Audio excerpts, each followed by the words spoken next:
My mind is set, my grind is set, my heart on ice is cold. I'm only here to even a score, whoa. My mind is set, my grind is set, my heart on ice is cold. We down right now, but did it before, whoa. See from here we going up, made the call, I shown up. Now the game is sewn up, say my name is blown up. We up, we up, we up, we up, we up, we up, we up, we up. See from here we going up, made the call, I shown up. Now the game is sewn up, say my name is blown up. We up, we up, we up, we up, we up, we up, we up, we up. What up, Night Nation, and welcome to episode number 75 of the Knighted Ones. Yes, that's 75. As a reminder, we are the only podcast that features a former UCF national champion, a former UCF radio host, an ESPN analyst and hoops player, an infamous rapper, our resident influencer and IG star, shooting the breeze, talking UCF sports. Remember to like and follow us on YouTube, IG, and check out the Twitter, and check out the 70-plus teams and conferences on the College Huddle, of which we are a part. This week, we don't have Rich Wallace again, but it was great that we had him for last week's show. If you didn't catch that interview, catch it. He gave us 49 minutes of his time, and it was great. This week, we're going to talk a little bit UCF Media Day. Football had a lot of conversations and interviews this week with Scottfrost, with KZ, with Alex Grinch, with a bunch of different people. We're going to talk a little bit about the new playoff stuff that's coming down the pipeline, the Big 12 and the Big 12, the ACC, both with 2 automatic bids, and SEC and Big 10 with 4 automatic bids in the 16-team playoff. We're going to talk a little hoops with Ben. Hard times in UCF land going on right now, and it's going to be interesting to see what Ben's perspective on that is. UCF baseball gets a sweep, and we'll talk about the other sports that Alan does not talk about. Before we get all that started, let's go ahead and bring the man, Nobra, to the stage. Hey, Welcome now. to the stage, Nobra. Hey now. You know what we've been missing? We've been missing the patented hair flip. I haven't seen it in a while. I need to see it. Let's see it. Patented hair flip. All right, there it is. All right. Thank you, Nober, for joining us this week. It was a mess last week without you. We appreciate your work as always. All right, next to the stage, the only 7-footer in UCF podcasting, Ben Stout. Welcome to the stage, my friend. What's up? What's up? Good to be back with you guys. It's been a few weeks. I've had a lot going on, but I'm glad to be back on the podcast and talking about UCF sports. Yeah. So I guess, does that mean we get to blame you for not being on the podcast as to why the UCF basketball team has been so great the last few weeks? Oh, I'm not quite sure about that. I don't know if I'm necessarily to blame, but it's been a rough few weeks, that's for sure. Yeah, you're 100% right. As always, we blame Josh Lazar, who is not here this week. So last but not least, but never last, Tre Neal is back on the show. Tre Neal, what's up, man? It's been a hot minute. Gentlemen, what's up? Yeah, I haven't seen y'all in probably almost a month, close to it. I know. It's almost like I mean, it's almost like you're not even on the show anymore. I don't know what. Well, I was on a couple of weeks ago with Alan. It was just me and Alan knocking it out. I know. That's true. I haven't. Yeah, we're all sporadic now. I think we might be a football show if that's the case. I think that's what's going on. Hey, it's baseball season, Trey. Yeah. Right. What happened? What happened to the Elite 8 team that you were telling us about all season long? Listen, Great question. Once we get to the tournament, that's when it matters, right? Because at this point, we just got to get to the tournament and make some magic. That's what we need. Bro, we'll be fighting to get to 500 this season at this rate. We'll talk a little bit later about that.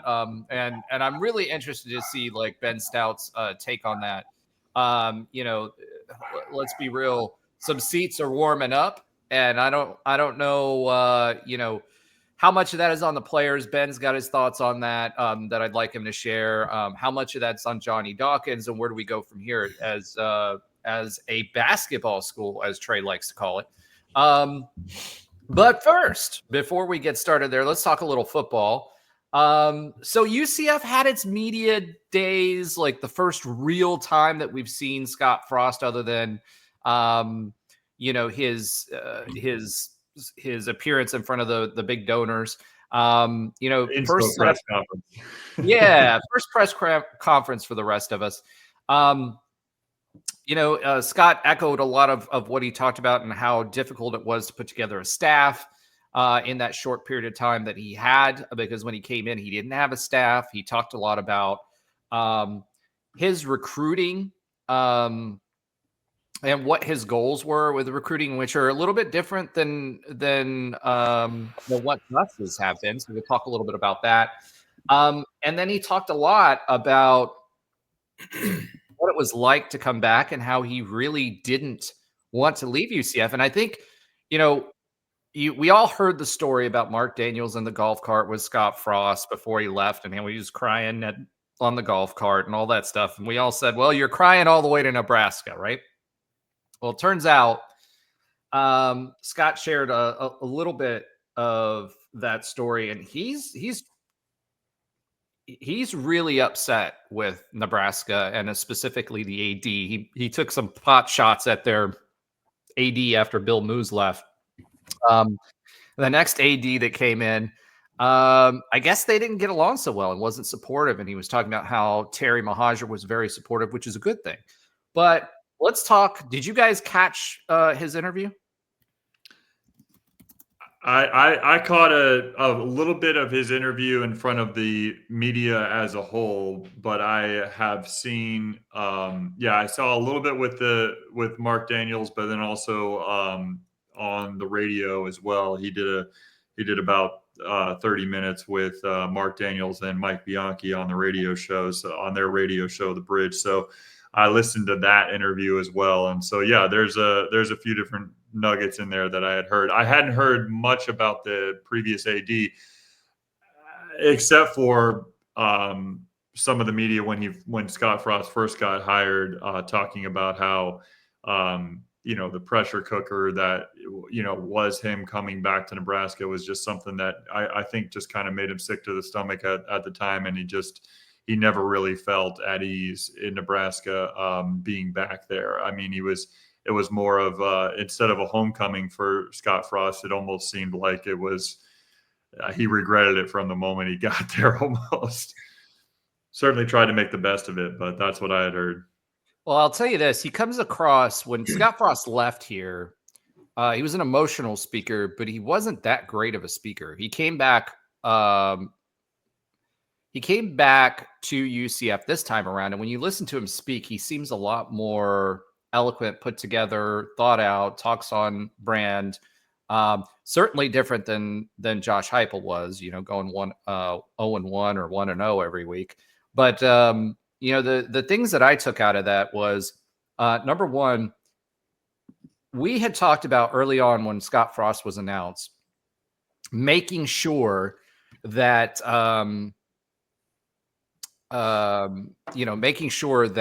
he had to get or wanted to get other coaches outside of the people that he already knew. We all wanted that, right? We didn't want them to return. And he's been very judicious with that. He also mentioned that he didn't really have the opportunity to do that either, because he didn't have a staff that he could put together because he was so late in the cycle. Tim kind of chimes in on this. He says, Trev Alberts is no saint. Check out what he did to the athletics department when he was AD at University of Nebraska, Omaha. And then he says Nebraska media is getting a daily body cavity search with asbestos gloves. Well, I don't know about that. I'm not going to sign up for the press pass for that. I will tell you that right now. They're not very happy. Scottfrost was not very happy. I think at that point he'd already made a decision that he was going to bring his own guy in. They were middling at that point as well. And, they were always close towards the end there. When the last season and a half, they were always losing by like a field goal or a touchdown or something crazy happened. Well, yeah, he has some crazy, like his record in one-score games were like the amount of one-score losses he had was like in the double digits for sure while he was in Nebraska. It was just that record had to be a tough one for Scott to to swallow. That's for sure. Especially, go ahead, Tre.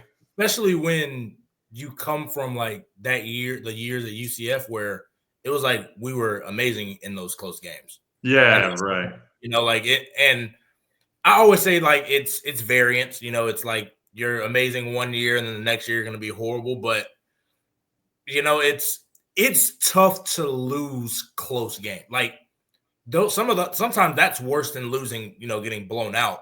Surprisingly, because those blowout games, you're like, okay, we couldn't do anything right. We're either super outmatched. Some things like that. But it's those close games, especially a lot of them. Just remembering they were winning in the fourth. Right. Or they'd be driving to win and then they just don't finish, which that's everything he preached. I was there at UCF and then the years in Nebraska. That's what he's always preached. It's, no fear of failure and finishing everything you do. So, that hurts when essentially you can't do it ever, it seems like. So. And we saw it this past year at UCF, our past couple of seasons at UCF. And what happens is like, when you go through what you went through in the 2017 season, Tre, and then those guys that were back in the 2013 team or 2014 teams that just won so many close games, like when you win those close games, you're in those moments and you feel like there's no way I'm not coming out victorious in this moment because we've done it so many times before, but B, I have so much confidence in the person next to me that we're going to play for each other and get through this. But the opposite is true when you lose so many of those close games in a row is like all that you start to tighten up in those moments, those key moments, and you're not playing loose. As you said, you're not playing you're playing with a fear of failure. And it's just that can really debilitate you as well. So that's something that's, it can work both ways. And unfortunately for us, the last couple of seasons, it's worked in a negative way. And it seems like almost his entire tenure, but certainly his last couple of years there, it really wears on you as a team at Nebraska.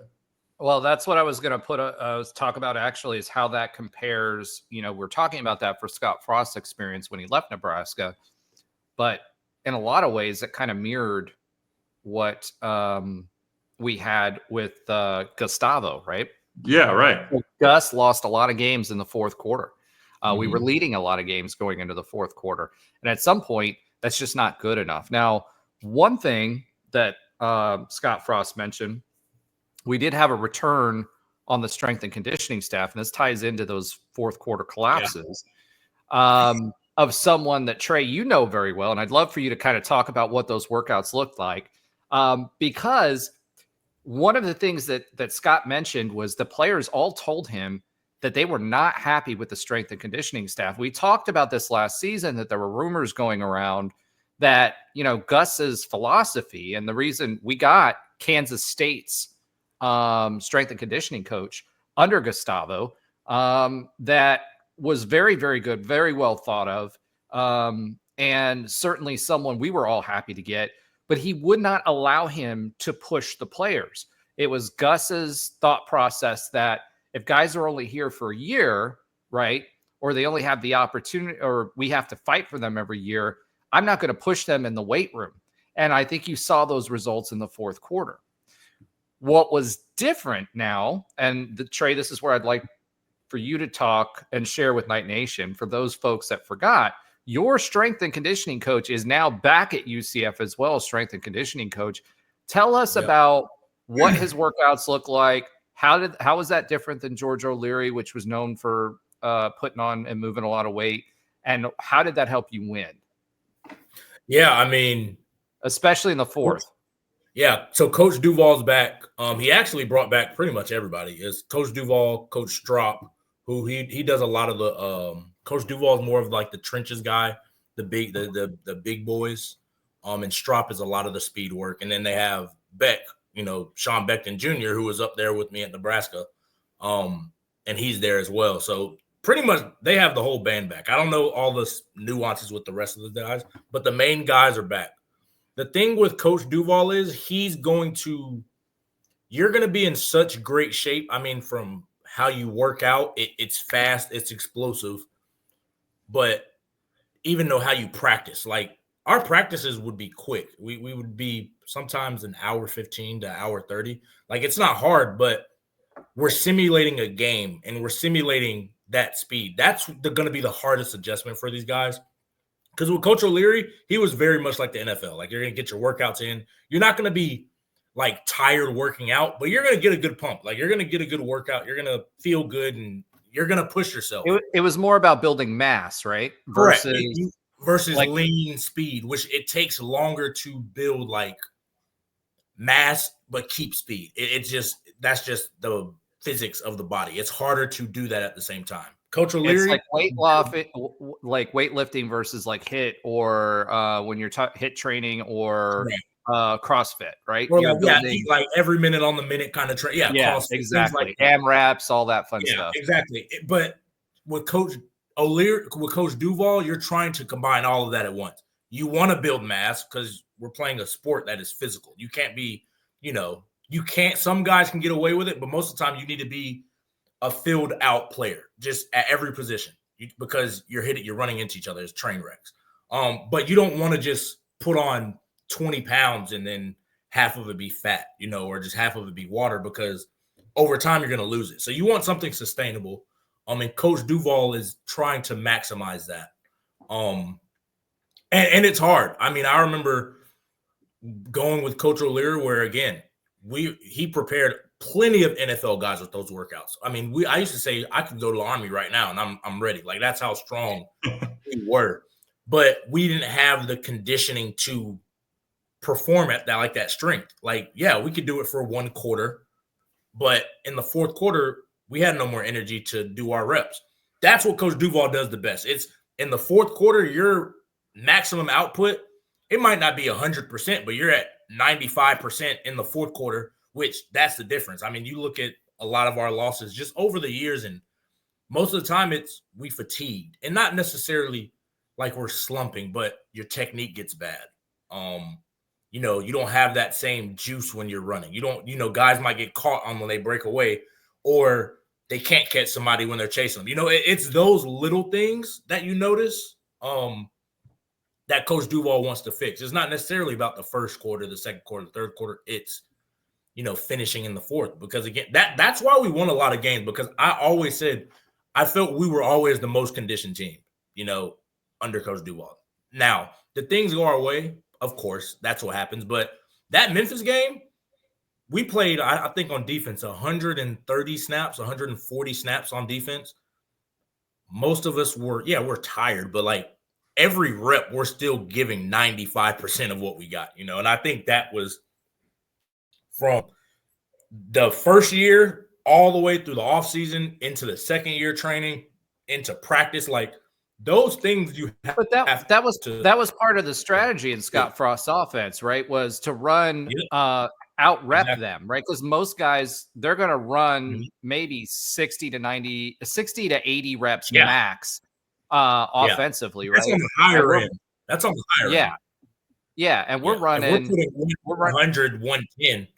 That's 30 reps that guys are not used to doing. Those are the 30 reps you want to, you want the splash plays. Not every time, but those are the reps you want to win, because that's when you're going to win, so that's the thought process behind it. And you see the difference in the fourth quarter, right? Because a lot of the times we would start to pull away. Yes, we would score. We could go tit for tat with someone who had a good offense, but they would run out of steam by the middle of the third quarter. And then we would just pull away and put up stupid numbers and stupid yards and a lot of touchdowns, right? We did 63-10 against UConn or, whoever, right? 70-14 against Austin P. Like, those are the games you want to do it. But speaking to like what Coach Frost was saying in the interview, like teams have caught up to that a little bit. Like they've caught up to being conditioned. Some of it is just 10 years ago, the athletes are just better athletes. The guys are bigger, faster, stronger, in better shape. Technology, everything is advancing. So guys are catching up. And I think he ran into some problems in Nebraska because the counter to that was just, we're going to go ultra slow. And that's all the Big Ten is. It's smash mouth. Smash mouth, 3 yards in a cloud of dust. You know, so like that's the counter. And I think Frost has learned a lot. Like, and I think even just being in LA where, you know, the pros it's more of an up-tempo game, but a lot of McVay specifically, he's really good at that kind of managing. Let's go tempo here. Let's, you know, air it out versus let's slow it down. Like, I think, in my opinion, I hope that he learned a lot just from that experience, you know, and plus his Big Ten stuff too. Yeah, I think he definitely has. That's where I felt like the last couple of seasons, not even the whole Gus tenure, but it almost seemed like, even from somebody like me that's never played football competitively, like, you know, I'm a big football fan and I know what I'm watching on the field. It seemed like it was noticeable at times where you wanted, as a fan at least, and as somebody who watches a lot of football, like, you wanted them to speed up because it seemed like we had the defense on their heels. And that was always where Frost and Hype would just step on the throat and just go. Yeah. And they would just go. It's like it was when they had the defense on the heels that you knew they were about to get up to the line quick and they were going to go. Yeah. And that's where it seemed like where we would. These were few and far between, unfortunately, for the last couple of years. But we'd hit like a big first down, and you want them to run up to the line, or all right, cool, let's catch them off guard and let's get it in the end zone on this next play, or at least, you know, pop another gain. Mm-hmm. And we just never had it. And then he'd substitute, and then that allows the defense to sub, which allows the defense to sub. And that was actually something that since we're talking about, like, you know, the media interviews that I heard Mackenzie, Coach Milton mention in his interview is, you know, he talked about a new, I don't know how new it is, but a fairly new rule. It might be new this year, where if you run out of bounds on your own sideline, the defense has a chance to sub now. And so that was really? I didn't hear that. I didn't. He mentioned that in his interview. He said that if you now run out of bounds on your own sideline, the defense now has a chance to sub. So I thought that's an advantage of defense now that we didn't, defense didn't have before. And so I think that's all of that is, you know, rather interesting. And I think you're right, Trey. I think he has learned, you know, a lot over the past, let's call it 7-8 years since he has been here. And he's learned from some pretty key guys, you know, Sean McVay being one of them.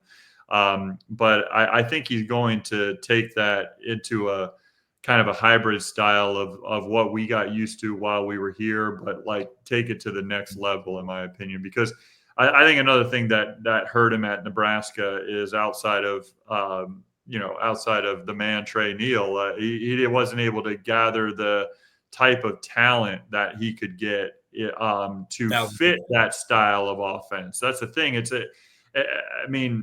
That's one of the things that worked here for him at that time in particular, in the sense that, it's a different level now. It's just a different atmosphere now. But, still, of course, we want to be able to build a fence around the I-4 corridor and take as many of the top talent in this area as possible, or just in Florida in general.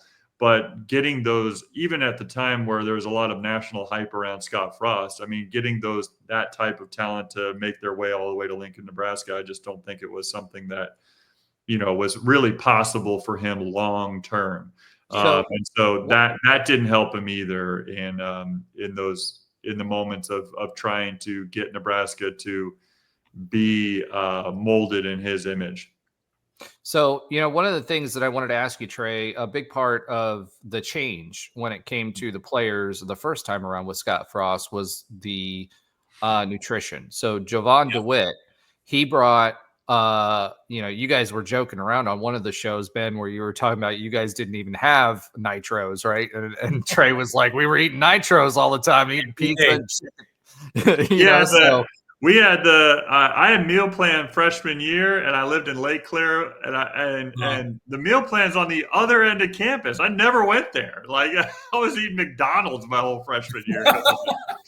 You needed it. You weighed like 115 pounds at 7'1", so you kind of needed to put a little bit of weight on. But yeah, so way less than I should have been. But so that being said, like, Jovan DeWitt's not coming back. However, we now have the Garvey Nutrition Center, and a big part of feeding it, it's not only working it out, but feeding it the right way. So do you feel like we have at the Garvey Nutrition Center, now that we've got plans that are made for individual athletes, kind of like the big boys do, right? Like that's what Auburn does. That's what Alabama does. That's what everybody does. Yeah. Right. So do you think they're going to be specific enough to be able to feed those those players to be able to compete and in the weight room the way that they want them to? Because Scott said, hey, they love it. They're pushing. Nobody's late. Before we were seeing those snapshots of the board from some of the players where they were kind of trying to push people because they were showing, hey, this person didn't show up for their weight room, time. He said these players told him that's something we were missing and something we want. Do you think that they have the support that they need to have that type of program to feed Zach Duval's weight program with the Garvey Nutrition Center and the resources they have now? Yeah, I mean, I walked into the Garvey and I was like, dude, if we would have had this, like, it would have been night and day. Did you get to eat there? Did you just tour it? Or did they feed you? We got to eat there one of the times before the games. What'd you have? I forget now. Oh, come on. You had a steak and I was just in the hall of mashed potatoes. Because that's where we had not a weight room, but we had like a nutrition little area there before, but we never really maximize it. They completely made that place like, this is what a Division I football team and a Division I program, this is how they should feed their athletes. Like, on meal plans if they need to. If not, they have access to every type, whether it's steak, fish, chicken. I remember even thinking when it first came out, Jordan Johnson, who he's there now as a analyst. The vegan stuff. Like, and this is an offensive lineman who he can't be 250 pounds playing O-line. Like, he has to maintain 300 pounds. That man's eating a lot of tofu. I'm just saying. Yeah.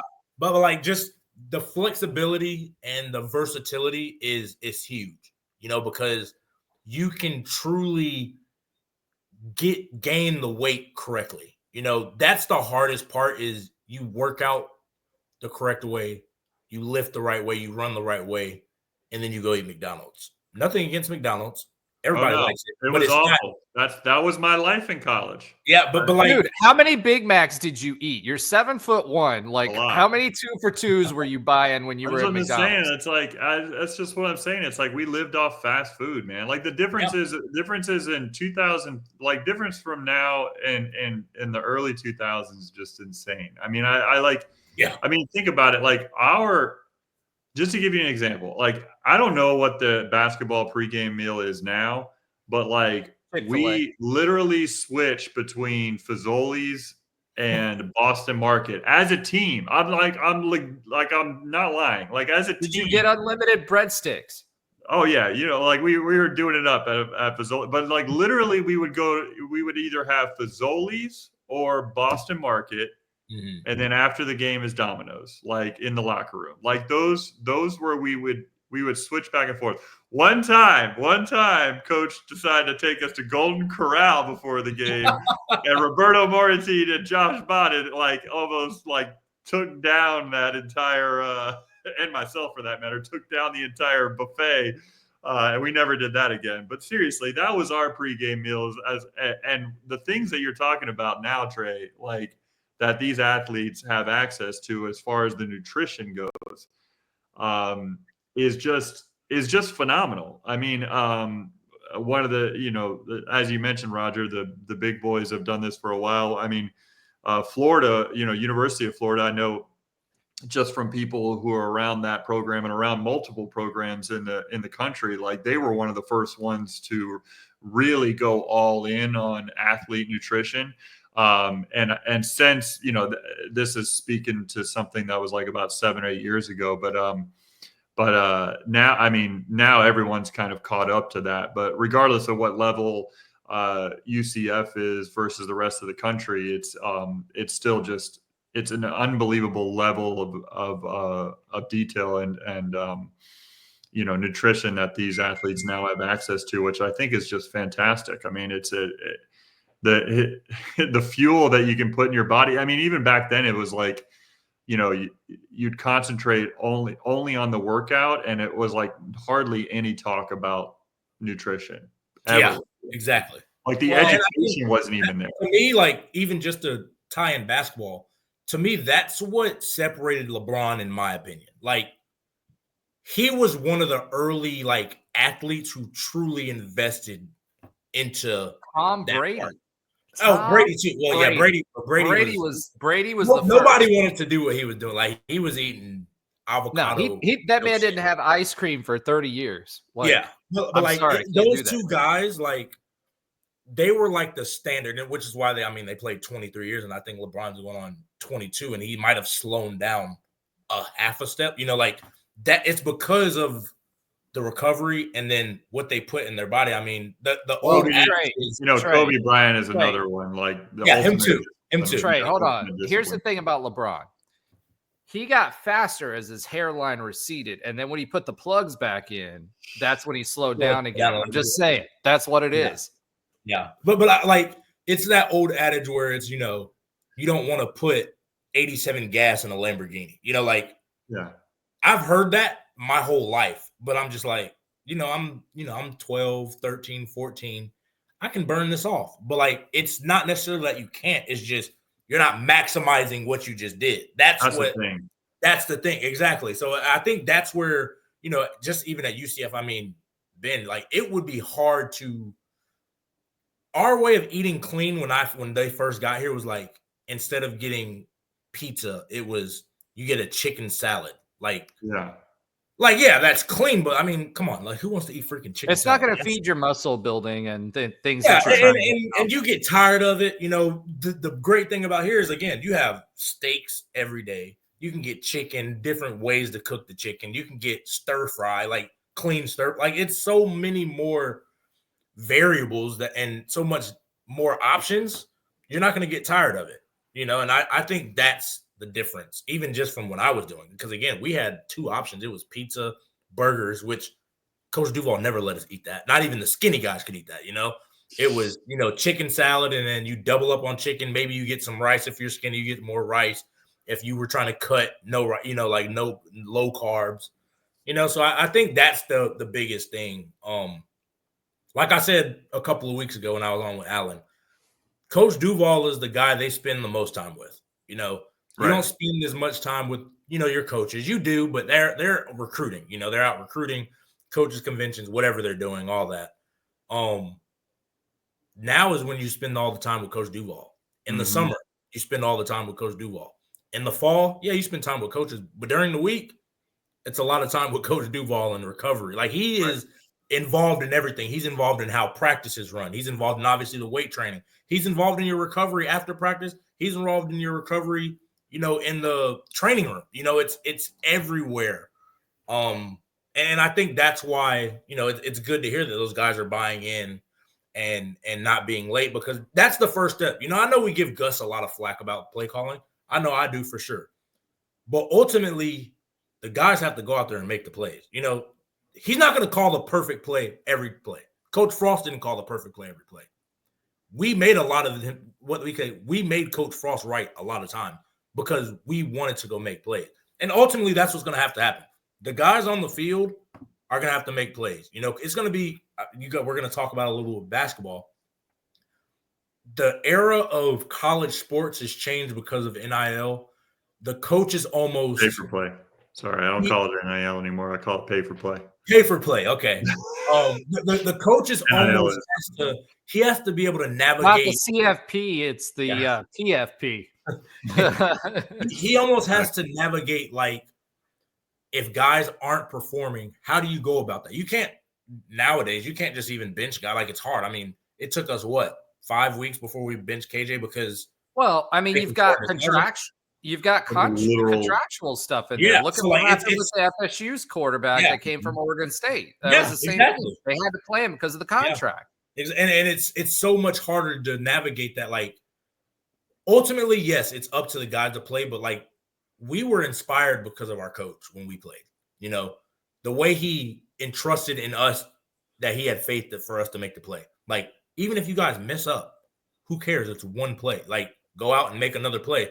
That kind of trust you gain, you could have paid us $100 million. We still would have played hard, for Coach Frost because of just the dynamic. And I see a lot of similarities. The more that comes out of guys didn't really like how Gus ran things. Guys didn't really like the accountability. That's what Terry Mahajer said. That's what the players said they wanted.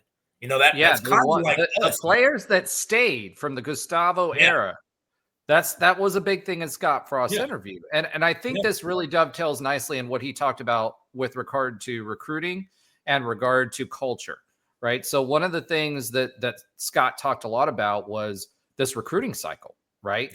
And how he's recruiting, we're not seeing the Gus guys anymore, a bunch of these 4-star blue chip guys. Now, part of that is because we're late in the recruiting cycle. Yeah, we will, just not this class. Yeah, exactly. And Scott said that, right? But at the same time, one of the things that both KZ said and Scott Frost is they want to go high school recruiting and they want to get character guys. And what they mean by character guys means you got to have the talent on the field, right?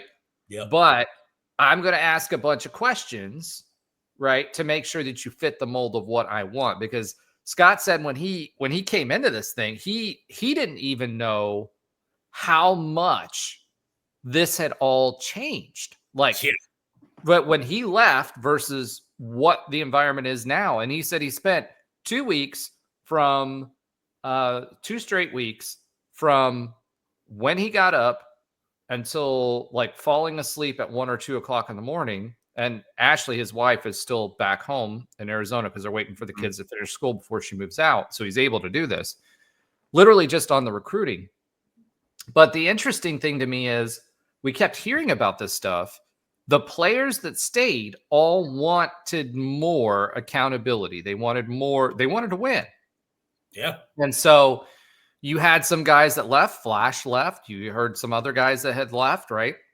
But Scott's big thing and KZ's big thing is building a culture to be able to empower the players. And that's what you're talking about there when you're talking about them saying, hey, I remember Coach Chin's talking about, I know that they're going to make mistakes. I don't care if they're going to make mistakes. We're going for turnovers on the ball. And that's to put the ball back in the hands of the offense. Yep. That's kind of what we're seeing here. And the big thing is culture. Do you think, Tre, and this is a question for you, Ben, too, because basketball is the same way, right? With the NIL and the ability to transfer every year and no penalties for transferring every year, do you think that the coaching staffs can build a culture around that Scott Frost is talking about that was so pivotal for you guys to pull through a lot of the close games that you did, Tre, right? Mm-hmm. Do you think that they can build that culture that they're looking for, and can they do it through high school like they want to? I'll let you go, Ben. Well, I'll say that I think that it's very different between football and basketball, and so I'll try to answer it from both sports, but I'll focus a little bit more on basketball. I think that if you have in football, I think that if you have the magnet guy at QB, in particular QB, I feel like if you've got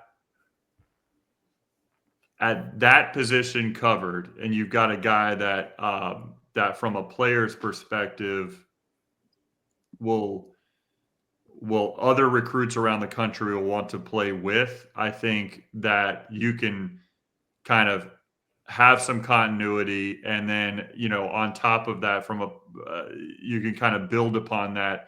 But I only say that about the QB because I think that's what would attract someone there and be able to have that extension of the coach and the culture on the field. And I think that where football is the ultimate team game, and there's a lot of people involved in, it's 11 on 11, but it's, we're talking, 50 60, 70 plus people in that locker room. I mean, it's just a lot of people involved. Whereas basketball, and we've talked about this as many different aspects, not just pay for play and not just transfer portal, but where basketball is different from football is that you've only got 5 on the court for your team at any given time. And one player can make such a big difference. But if that one player makes such a big difference for your team and puts up all sorts of stats,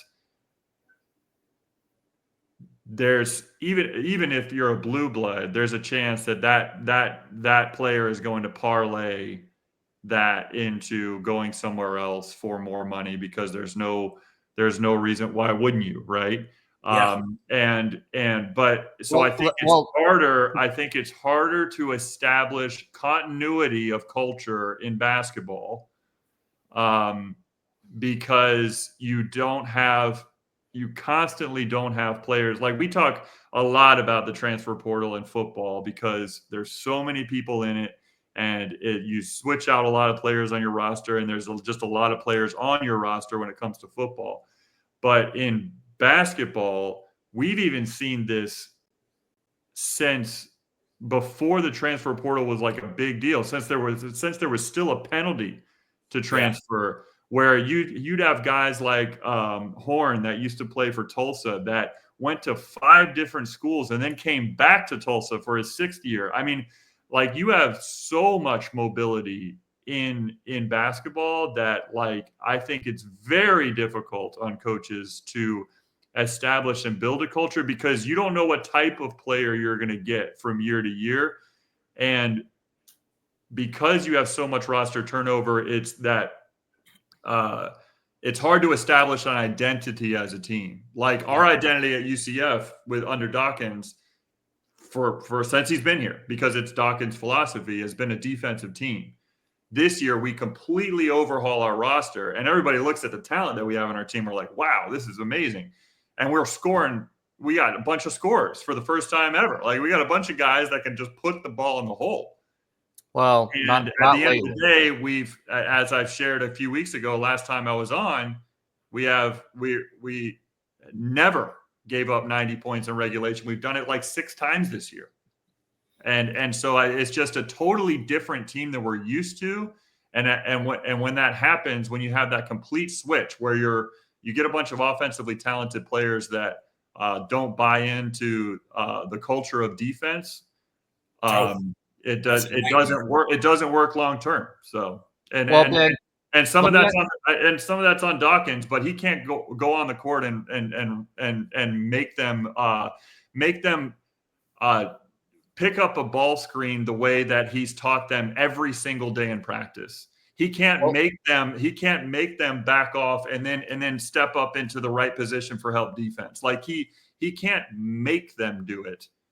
Well, Ben, they have to consistently do it. So, Ben, and I want to bring that back up in basketball because I watched a 30 for 30 that was really interesting recently that I think is really relevant.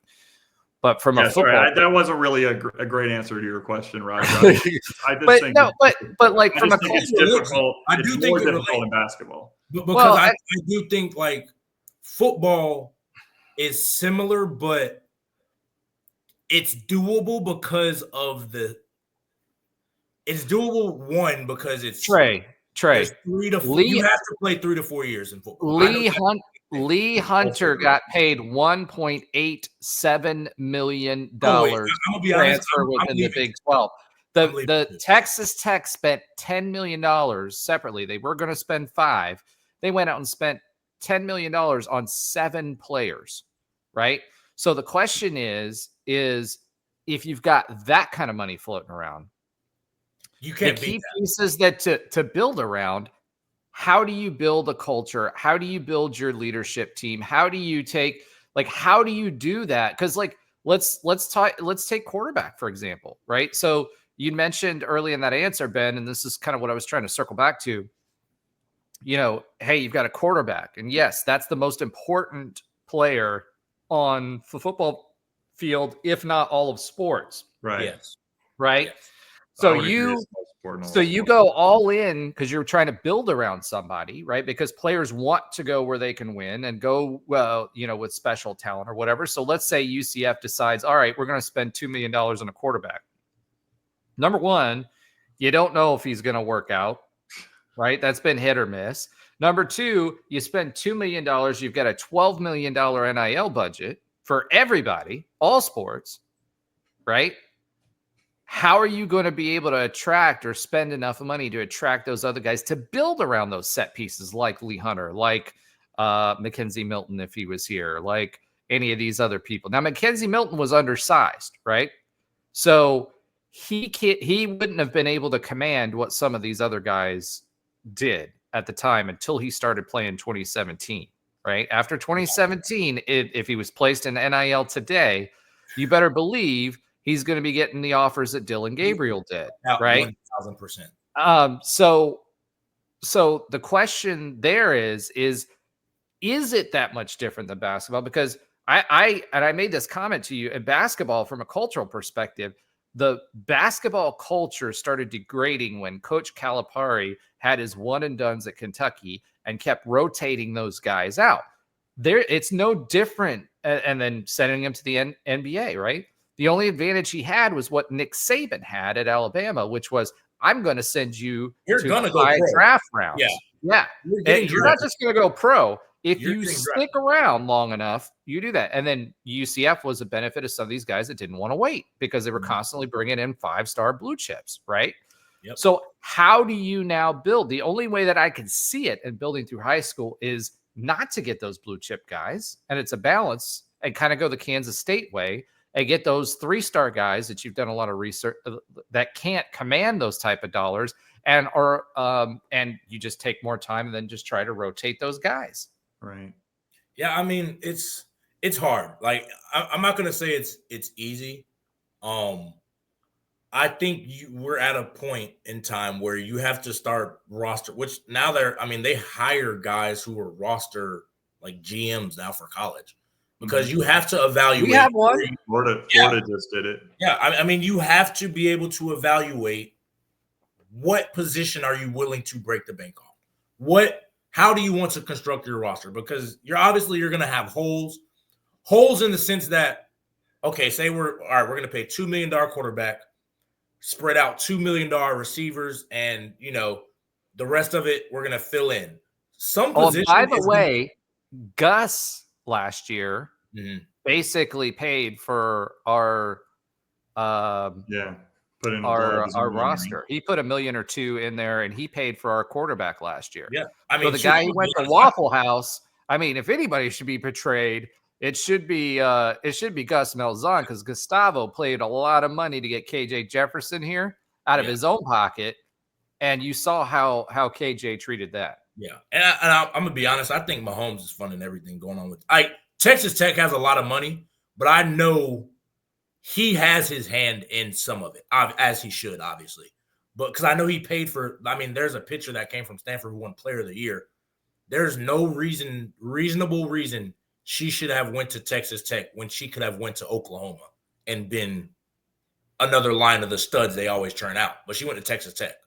But yeah, I think you're going to have to, at the spots you can't pay, you have to be really, really good at talent evaluation. Like, you need to get young guys who might, like you said, might be under-recruited. You got a GOL diamond mine. You got to find, but diamond mining is no longer 2 stars. It's 3 stars now. It's 3. Yeah, correct. And there's gonna, like, just with how everything is, there's gonna be roster turnover more than, when I was playing, because again, if I'm being honest, if Texas Tech offered me $1.87 million my last year, I'm not mad at Lee Hunter for taking that. He's got a baby girl at home. You go. How can you? How can you? It's life-changing money.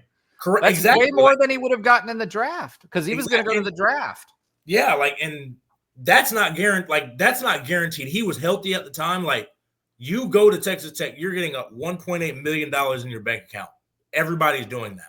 So we're not as UCF, in my opinion, and unless we just start churning out these Bill Gates donors, we're not going to be able to compete with that.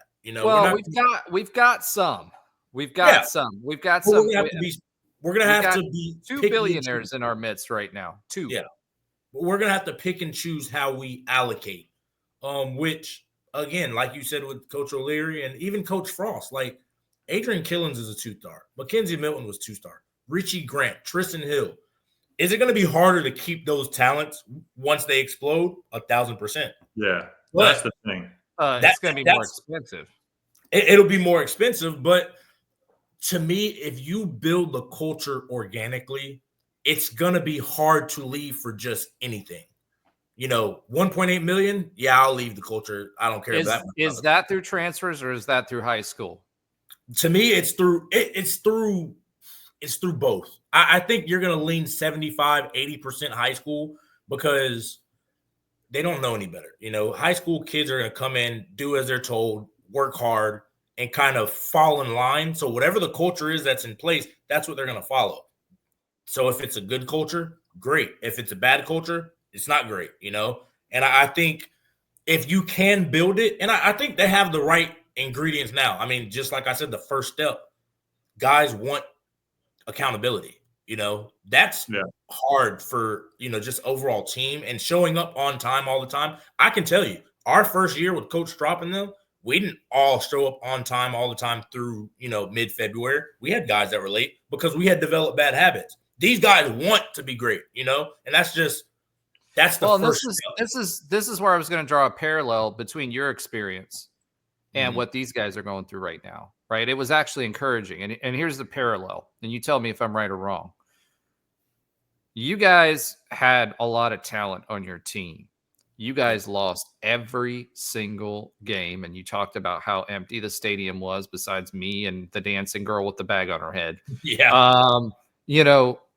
And so that was fuel for you guys in 2016 and 2017 to do better and to take it seriously and work hard and do those things because you didn't want to be that team again. Yeah. Now, all those 4-stars that we just brought in under Gustavo, right, that we kept. So think about Braden Marshall, those kind of guys, right? We brought all those guys in. They saw these transfers come in. They were soft. If these are the same guys that stayed and are telling them we want to work harder because we were embarrassed by our results last year, we don't want to feel like that again.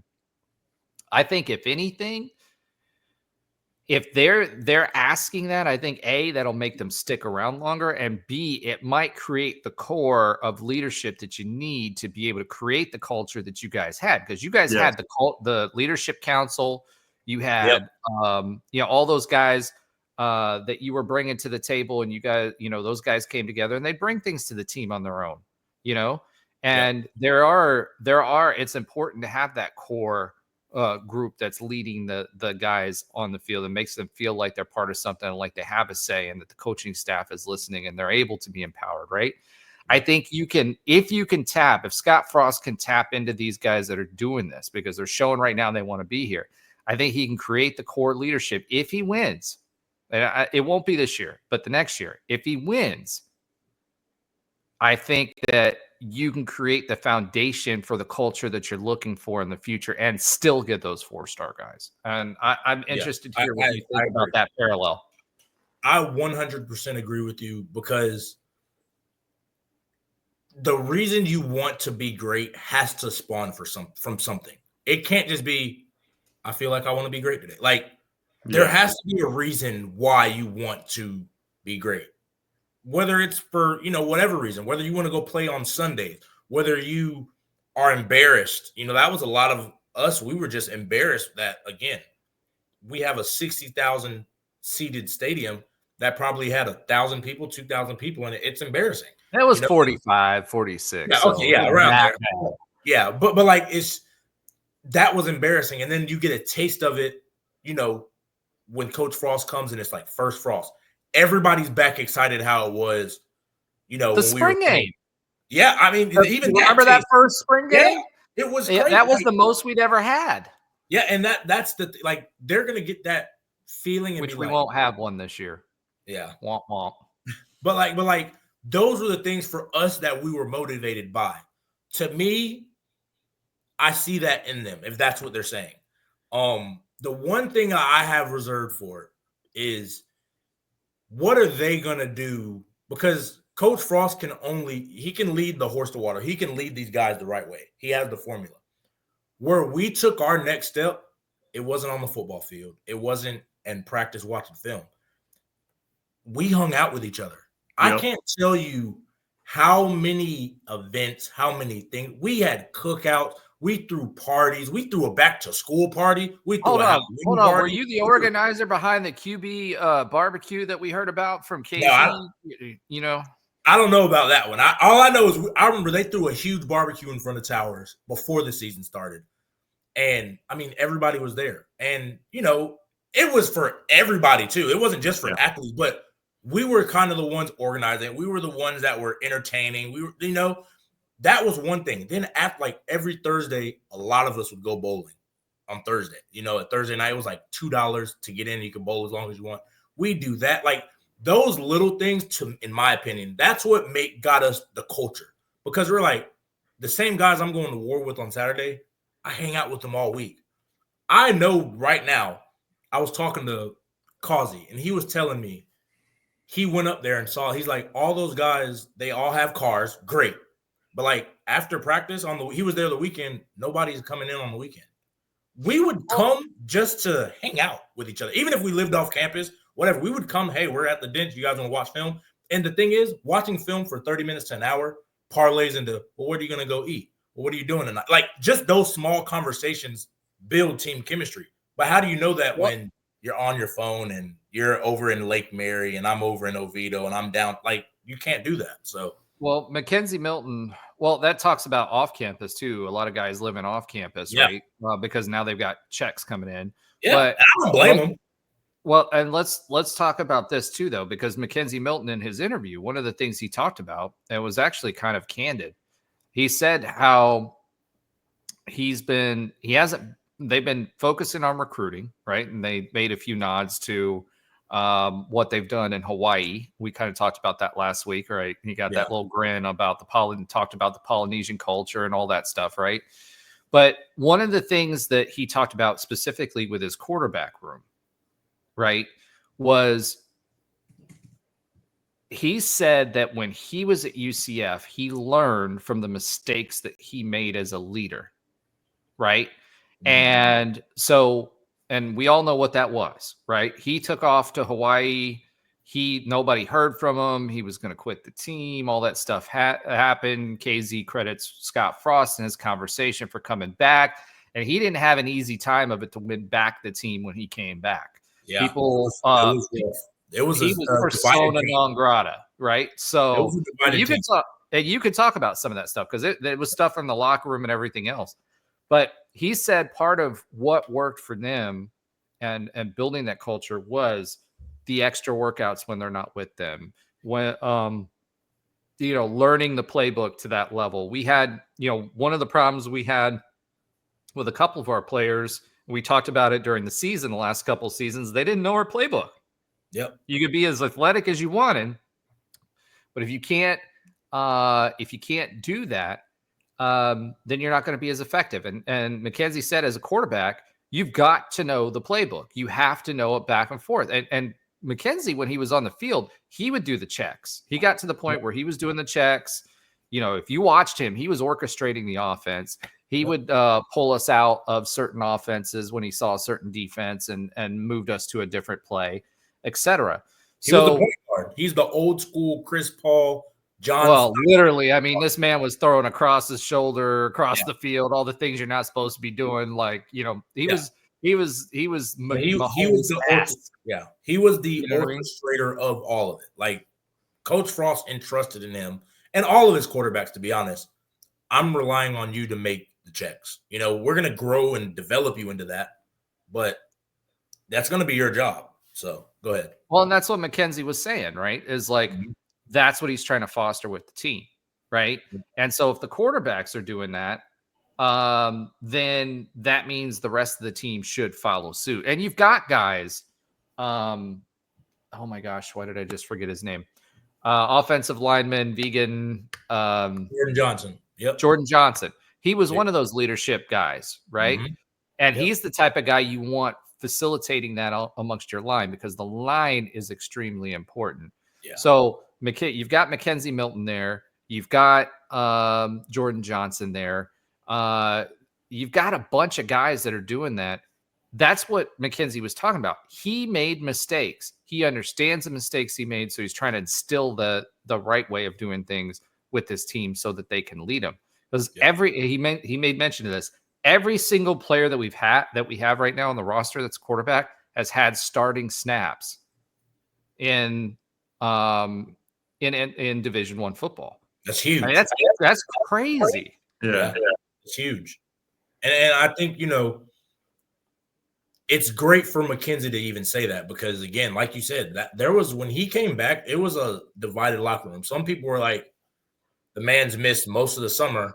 How's he going to walk in and play? Like, we've been here since, not even summer. We've been here since early April, and we're talking mid-June. That's 3 months of, like I said, that team building, that camaraderie. We all know how talented Mackenzie was. We saw it the moment he stepped foot in Wayne Dench. Like, he was special. But it's hard when, again, we go back to that culture. We had started to foster a culture without him, sadly, because we had to. We didn't know what was going to happen. That was between him, Coach Frost, and whoever else involved. Did he say anything to anybody besides Coach Frost about what was going on the team? Not that I don't know if he said it to anybody else. He didn't say anything to me. And the people that I asked, they had no idea. And, I think it's one of those things where I think if he didn't say anything, it was good, because, again, we didn't want, because for like early, we were like, is he going to be here? Is he not? Like, because he was the next in line guy. Justin Holman had just graduated.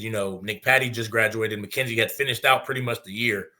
He was next in line, and we're like, well, if we don't, we can't wait, because we're getting into summer. We got to start installing, doing stuff like that. So when he came back, of course, we showed him love, and we loved the kid, but guys were really in the locker room torn between like him playing immediately or him earning it, and I think that was that was another like pivotal moment for us, because it was hard for some guys to see him just come in and get back reps. Well, I mean, to kind of put a finer point on that, KZ said himself, there were some things that were said to him in the locker room.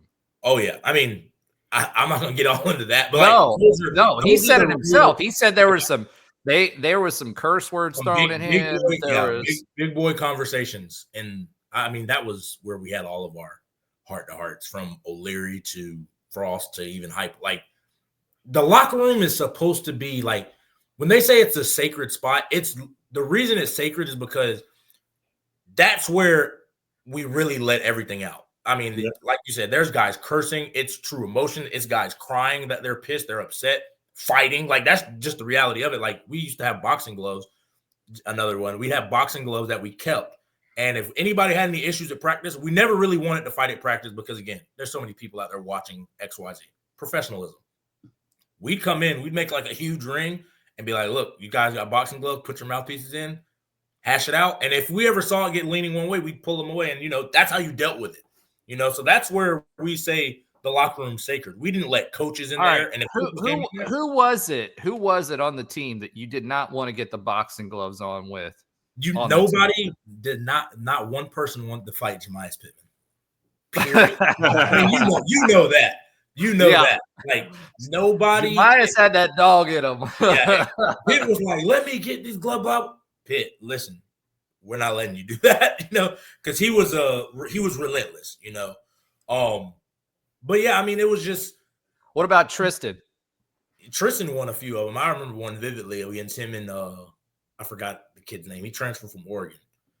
That was more of a funny one, but yeah, I mean, those guys, you never really, any of those D linemen, I'm like, I'm not dealing with any of you guys. Y'all are crazy. Y'all are already pissed off from practice for some reason, and you're about to let all your anger loose for 30 seconds, because they can only last 15 to 30 seconds, and they're gassed, But yeah, those. Yeah, I mean, the only way to fight those guys, like if you got Pitt, you got to bob and weave, man.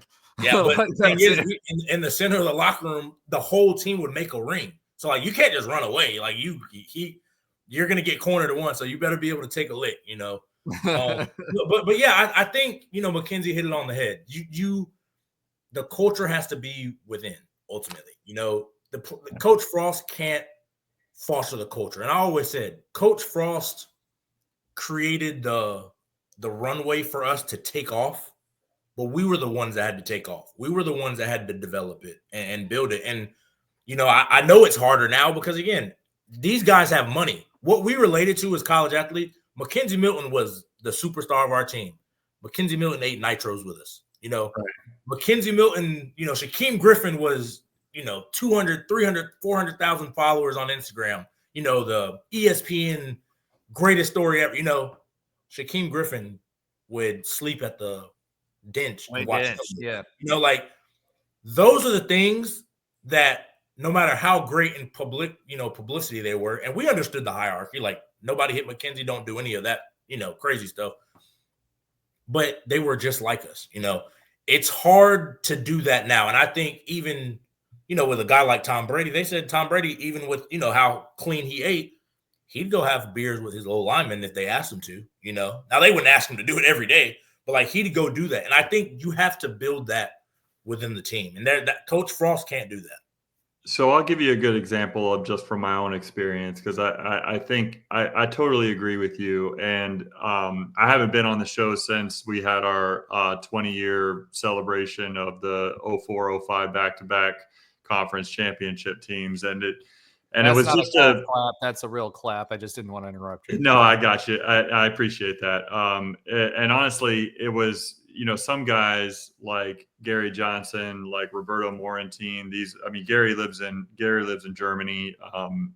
And because that's where he played a lot of his career. And Roberto's from Spain. He hasn't been back in 10 years. I haven't seen him in 10 years. I haven't seen Gary in 20 years. And that group of guys, those two teams, so it was about, let's call it about 17, 18 individuals. It was like we had never, it's like we had seen each other yesterday, when we got together. And we throw around in sports, especially if you played sports at a high level, you throw around the word brotherhood a lot. And guys like, well, all of us, but, guys that get to be a part of a special culture, a special championship team, like Tre and I were lucky enough to be a part of at UCF anyways. We really know the meaning of that word when it comes to college athletics. And I think, and I'll give you an example too, like we talk about transfers. That team in 2003, 2004, the team that won the first of the back-to-back conference champions. I was a redshirt freshman on that team, so I was a freshman the year before, and we had a good team, talented players. We won 20 games that year, I think 21 maybe that year, and but we had players that came in that were junior college transfers that became the culture setters of the team. We had one junior that year, and Josh Bodden, who was absolutely a captain in any sense of the word. Eventually the next year when he was a senior, but we had guys like Dexter Lyons, Marcus Avant, and then Roberto Morantine that came in as juniors my freshman year in 02-03. And the seniors on that team were great guys, but they weren't the culture setters that the guys I just mentioned were. And when those four players, Dexter, Josh, Roberto, Marcus, became seniors the following year, having besides Josh, all of them came in from junior college, so they were transfers the year before, and they came in. And then we added to that. We started a culture a little bit my freshman year, but my redshirt freshman year, my 03-04, those guys were seniors. And then we added to that Gary Johnson, another junior college transfer that came in he hadn't lost a game. He had lost 2 games in his entire high school and junior college career. His entire high school and junior college career, Gary Johnson lost 2 basketball games. So that just shows you how much of a winner that person is. He was the missing piece, in my opinion. He's the best point guard I've ever played with. It's not even close. And he had a great pro career. and led us to back-to-back conference champions. And he was a starting point guard on that team, and he was phenomenal. But that year, we were exactly what Tre described as that 2017 team was. I mean, we hung out with each other all the time. I mean, we were just inseparable off the court. You were at Liquid Cellar. You were at Devaney's too. Yeah, I mean Devaney's too. I mean, for sure. I mean, we partied together. We hung out together. A couple of the seniors that I mentioned, they did have off-campus houses, and we would hang out. We would go there and hang out, right? Like, I mean, it didn't matter that some of us were off campus and some of us were at Lake Claire at the time. Like, it was a true championship culture. And then the other thing about having somebody who's like a piece like that, I mean, I make no elaboration of my contributions from a statistical perspective or a minutes perspective on these teams. Like, I was a guy at the end of the bench that was a fan favorite that came in when we were in garbage time. But like, so my Ben, locker was. Are you saying you were the poo of your basketball team? Yeah, I was. It was we won Ben back in the day. I was way before that, way before a fan favorite of that guy. And I got to tell you, as much as he gets back in the old UCF arena, you talk to guys like Josh, and you hear about how loud that arena used to be before I got in the game. But in all seriousness, my locker was right next to Gary Johnson, our starting point guard. It may not have been like Dexter was the guy that got most of the publicity because rightfully so. He was an amazing player and an amazing personality. But like Gary Johnson would literally, he would look over to me. Gary Johnson would look over to me at halftime and ask me questions about what I saw on the court. I mean, he had the utmost respect for anybody in the locker room because we all had respect for each other. We all had that trust. Exactly. And we all understood that regardless if you're the starting point guard, making all the plays on the court, or the guy at the end of the bench like I was, like we all have a role to play on this team, and exactly. And it's extremely important. And we didn't quite have. Everybody has egos, but we didn't. But it was the team above everything else. I mean, we won a school record 14 games in a row. 14 games in a row that year. We had 14 wins in a row, and then we lost 2 to the best competition in the conference at that time. We lost 2 straight, and I remember because the second game was at Belmont. I remember like all of us gathering in a hotel room and just screaming at each other for like a good half hour, 45 minutes. Kick the coaches out, players only meeting, and these things get blown up. Oh, people talking about players only meetings, but like we had one after we lost at Belmont, and we really had it out with each other. But then it calmed down, and we started talking about serious plan on how we're going to get through the rest of our schedule. And we rattled off 9 out of our last 10 games were wins, and we won the conference, and we went to the NCAA tournament. Like, these are things that like teams with good culture can do. And I know that we're a little bit of story time here, and we might have gotten off topic, but I do hope that the experience of guys that are on our coaching staff now on the football team, can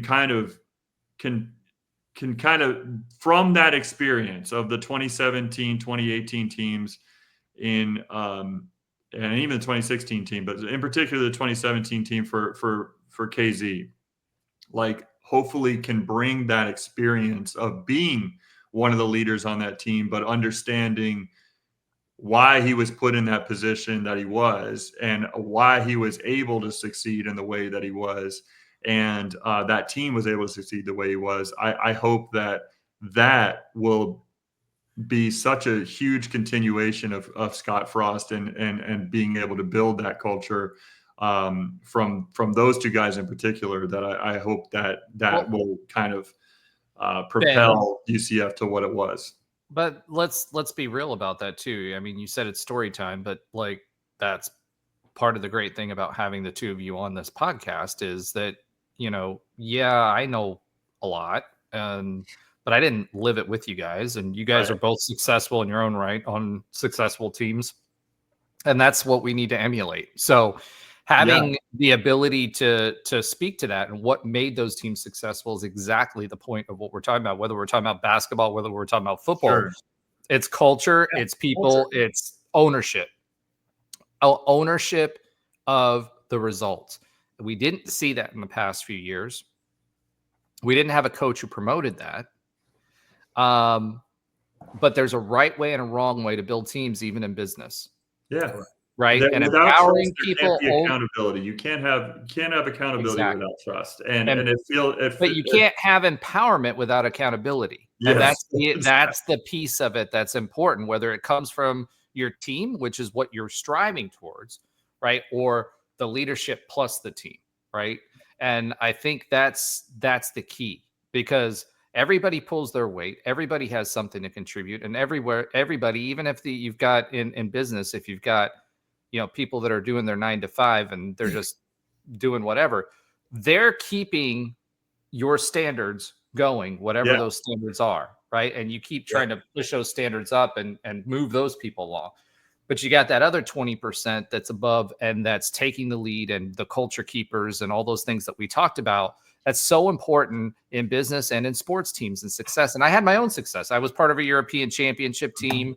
I played semi-pro basketball. So I can speak to that a little bit too, not at UCF like you guys can. And it's great to have that story time, because you guys are giving us, those of us that watched you do this, the background on what made you successful, because those are the things that we strive for the teams that we have today, and what we want to have moving forward, and why we hired Coach Scottfrost. Yeah. All right.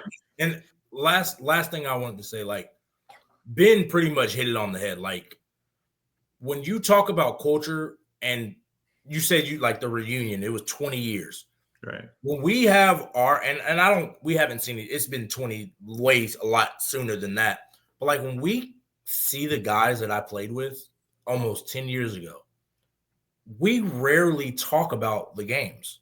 We rarely talk about the outcome. Like, oh, you remember when we we do it a little bit, but like, it was always glad to see you, blah, blah. You remember when we went out and did this? You remember when you came over and did, like, it's never been about the football. Like, it was never about that. It was, you remember when we died on practice? Like, it was never the glory moments and things like that. Yeah, you talk about it maybe once every blue moon, but it was always the times where people didn't see you. Nobody saw us having the parties. Everybody saw us on Saturdays, having a blast. Nobody saw us, like you said, Ben, ripping each other, having the players only meeting. You guys might have heard about it, but you didn't see it in there. Again, nobody saw, even when Coach Frost left. Nobody, I mean, they kind of have given that little sneak peek now, but guys were boo-hooing, crying when he left. And they had video of that. Yeah. At the time. I remember seeing video of that. Yeah, but I remember, like, just getting into, like, guys were like, I don't want to play anymore. If Coach Frost is leaving, I don't want to play. I'm talking about really good key players.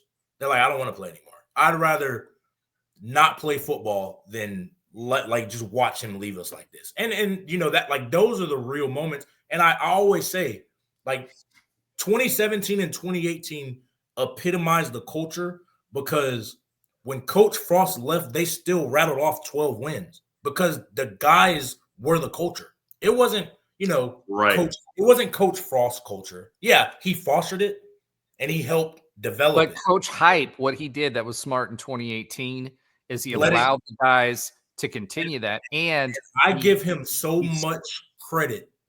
He deserves so much credit for that. That is the hardest thing, in my opinion, any coach has walked into at UCF. To follow Coach Frost.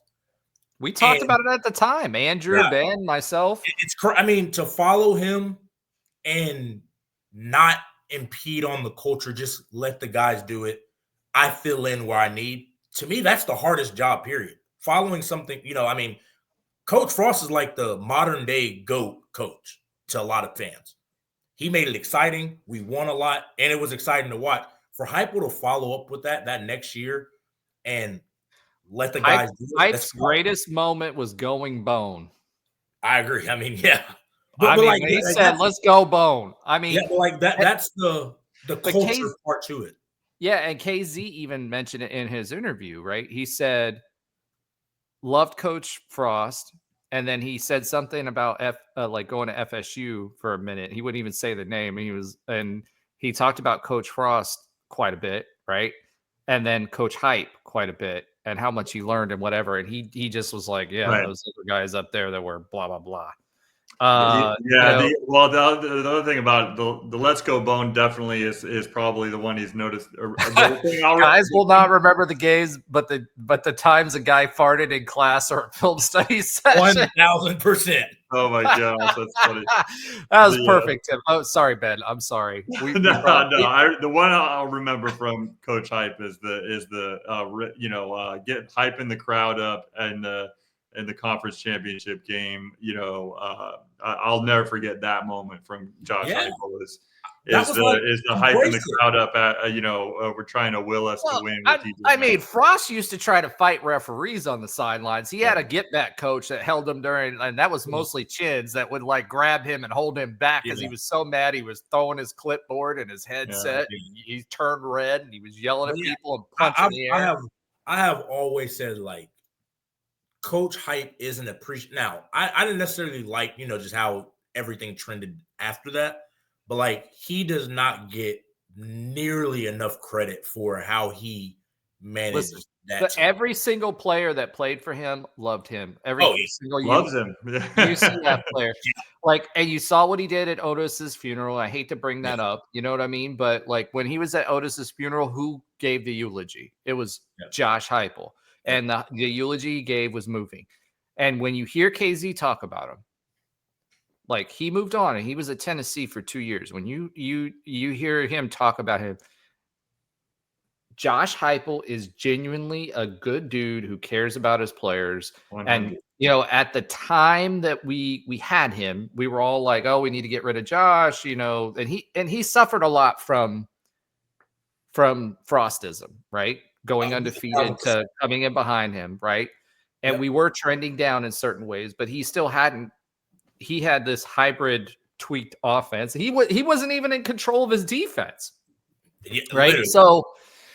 So that was Randy Shannon's defense, right? So at the end of the day, and I don't want to go on a retrospective of Josh Heupel, but he was a good coach. He cared about his players. His players played for him. There's a lot of respect there. He continued the culture, and we're taking all of those pieces and mixing them back into UCF football with a lot of guys that came back and said, we want to work harder. We want to be there. We don't want to taste this bad taste in our mouth of losing games in the fourth quarter, and we want to be successful.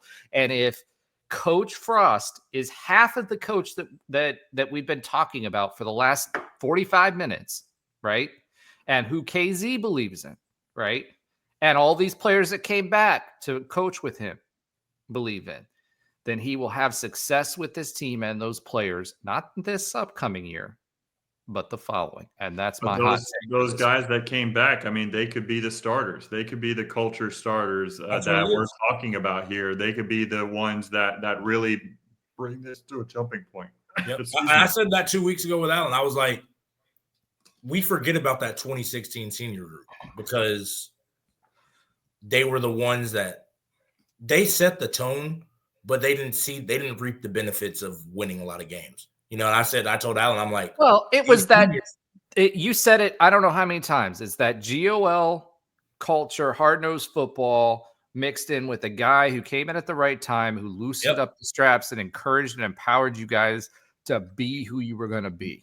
And it was a lot of, like I said, it's a lot of rough spots. You see the flash. We saw a lot of flashes year one, but we saw a lot of, this is a first-year coaching team, like this is a first-year leader at quarterback at KZ towards the end of the year. Insert Maryland game. I was there for that game, right? Yeah. All right, let's go ahead. Let's go ahead and pivot. All right. I want to talk a little bit of playoff, and then we'll get into hoops because we have a lot to talk about in hoops. So we'll make this one kind of brief.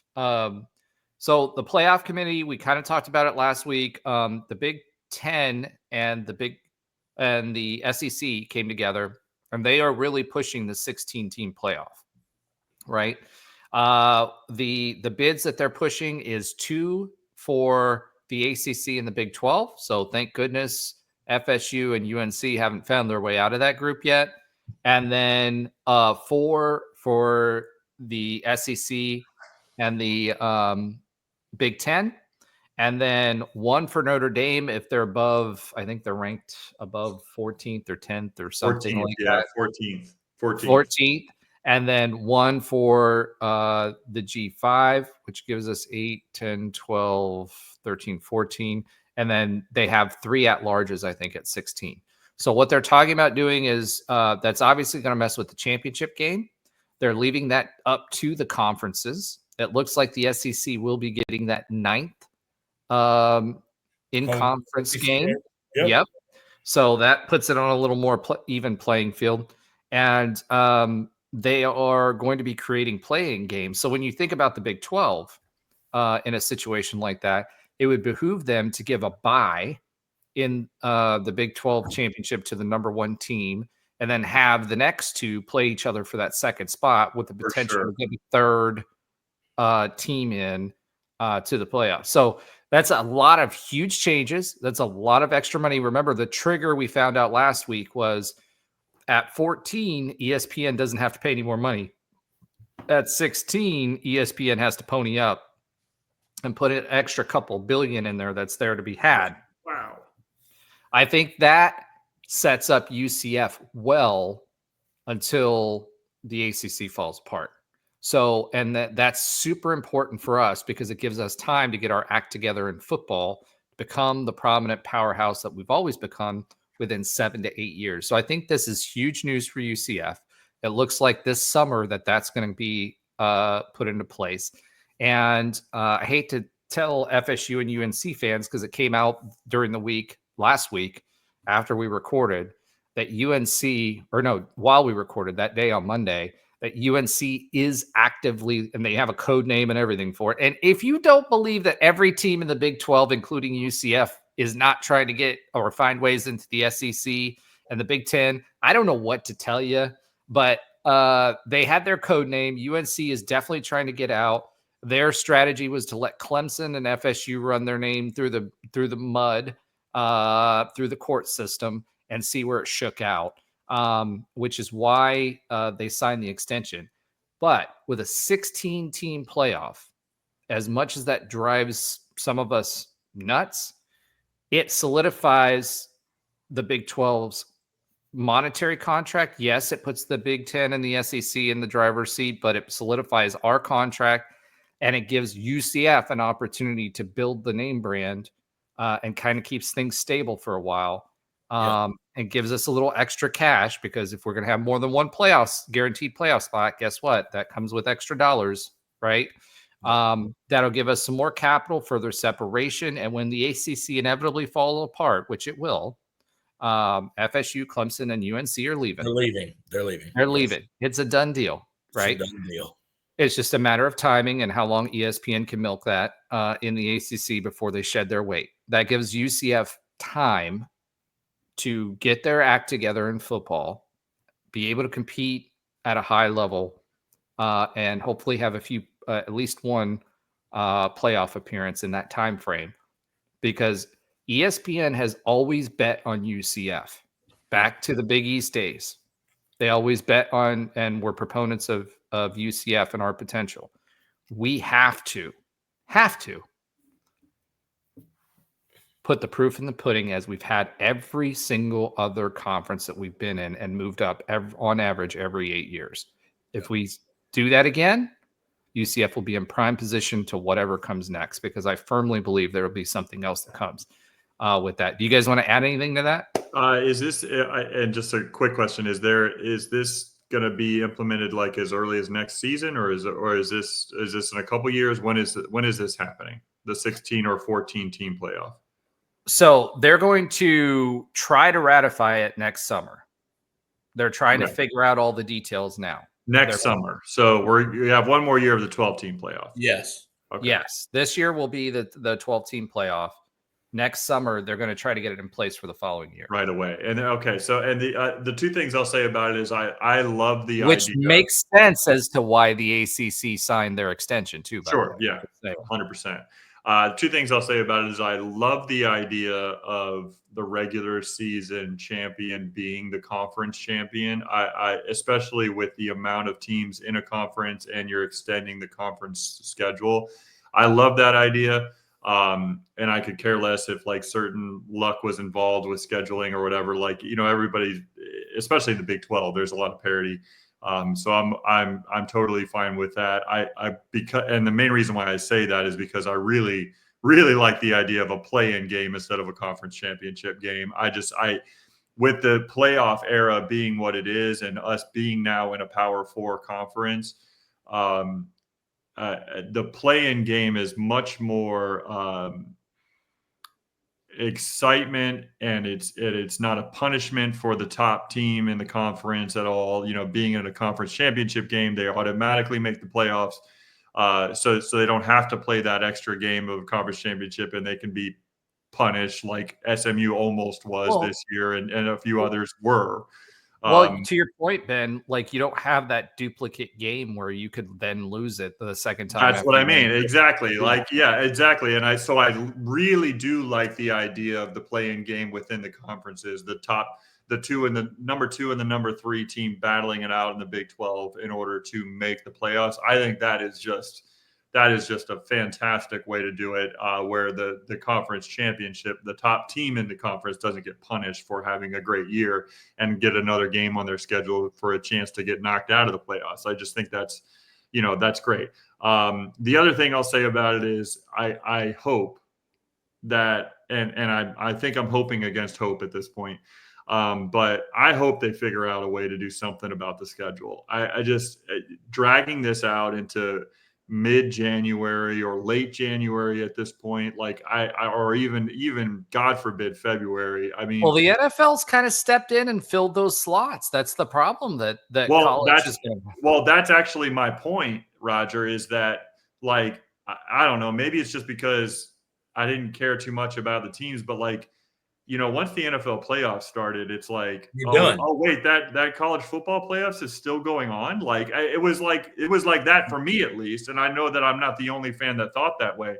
Yep. And I personally think, why do they need so much time off? Like let's play these games in December. Let's end the college football season by early January as far as the playoff goes. I hope that it leads to that, because I think that would add to this dynamic of like, we don't need to give these teams 4 weeks off and all of a sudden then they play a month later. Like, no, let's start this thing the first week of December and let's go. Like, let's get into the playoffs. I think that's exciting. I think the big problem you're going to run into is we've already extended the number of games that guys are playing, right? And so you saw this with the NFL. You saw this with the negotiations with the players. You're going to end up, if you do it that way, you're going to have to extend the number of games, number one, that they play, or lose conference games, which they already said everybody's moving to 9. So you're not going to lose any there, right? So you're asking the players to play more games, and you don't give them time to recover from their injuries, because we've got 2. Think about it. We've got 2 bye weeks. We got 1 early in this year's schedule, which is like the 3rd week before we play UNC, which is great. That allows us to get ready for UNC, right? And then you've got what I almost flicked you guys off. Sorry, the middle of the season. That's that last bye week. Sure. And you think about all the nicks, bumps, bruises, broken ribs, bruised ribs, all those things, shoulders, all that stuff. They kind of need that time to recover. And Tre, you were in the but do you need 2 weeks though? Do you need 2 weeks? And listen, I'll tell you what, they're getting paid. It's time. This is. I mean, I'm not trying to be like, give them a weekend off, but don't give not 2 weeks, not like, more than 2 weeks. We were doing it again. We were. I don't know the academic side of it right now.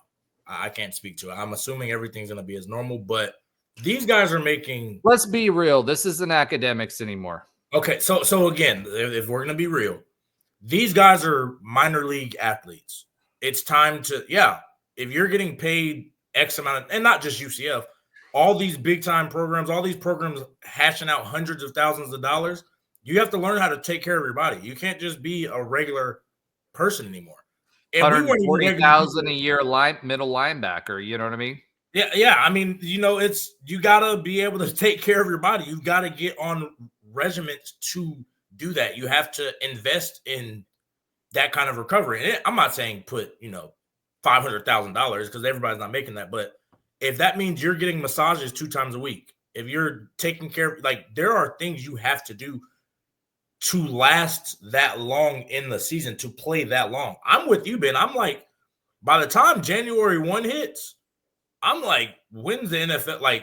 Because everybody's getting ready for the NFL playoffs. But Trey, let me ask you this. I mean, you played the game. You went undefeated. You played in a year 6 bowl game, right? Yeah. How long after the season ends and that championship game is over do you need to rest and recover to have a team that's not impacted, their performance not impacted? Because this is a show, right? It's not impacted by those injuries. So if it's a serious, and not a serious, but if it's let's say a hamstring strain, like a good hamstring, I think really to get to full recovery as good as you can, obviously, you need a week and a half, 2 weeks to get I think after those 2 weeks, I was like, I feel great. Now, the downside is now I have to kind of get back into a little bit of shape. That's what I'm saying. So it's a trade-off. Weekend off is good. 2 weeks in between, the second Saturday you're playing football. Correct. If I were to have taken 2 weeks off and then practice and played that Saturday, the Saturday would have been sloppy. I can honestly say that. Now, most guys are going to be sloppy-ish. Now, we're still going to be good, but it's not going to be wow, you guys just played amazing in the conference championship. What happened? That's what happened is you get 2 weeks off. It's hard to stay focused, let alone at professionals doing it, let alone teenagers who are going to be worried about finals if they're academic guys. I think a week, if you gave everybody a week off after the last game, I think you could come back the next week and start the playoffs, in my opinion. That's what I'm talking about. I'm just talking about losing the 3 or 4 weeks in between. And especially with the way you were saying, okay, if you win your conference championship, or if you are the best team in your conference, you get a bye. Any smart coach isn't just going to be all right, see you guys in 2 weeks. We're not doing anything. Coach Frost would keep us 3 days and be all right, you guys have Thursday, Friday off, Saturday, Sunday. That's 4 days. Then Monday we're back at it, and we're gonna hit a little bit hard, and then you don't want to just completely do nothing ever until the offseason, and still you don't even want to do that. So I think a week and a half is perfect. Obviously, you can't do it in the middle of the week. So I would say do 2 weeks, but I would hope the coaches were smart.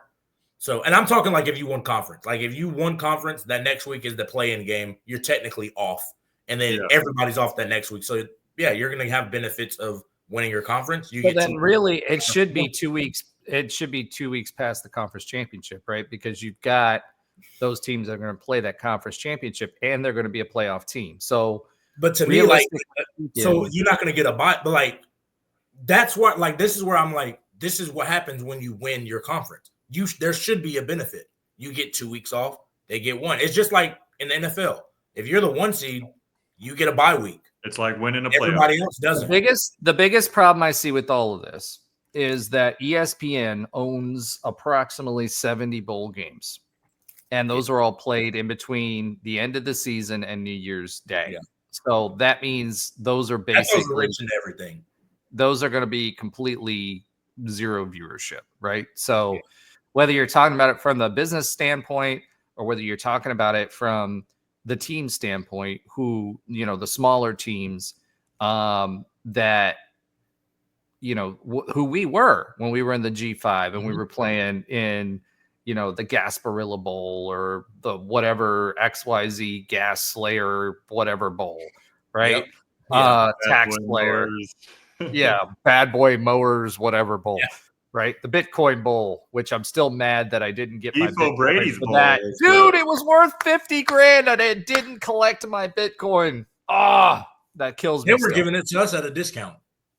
Bro, you And should have bought nobody them knew. all. You should have bought them all. All Roger, right. what do I look like? I'm 18, man. I'm like, coach. I I'm just know. I take me to the remember. ball. Let's freaking go. Like, I'm balling.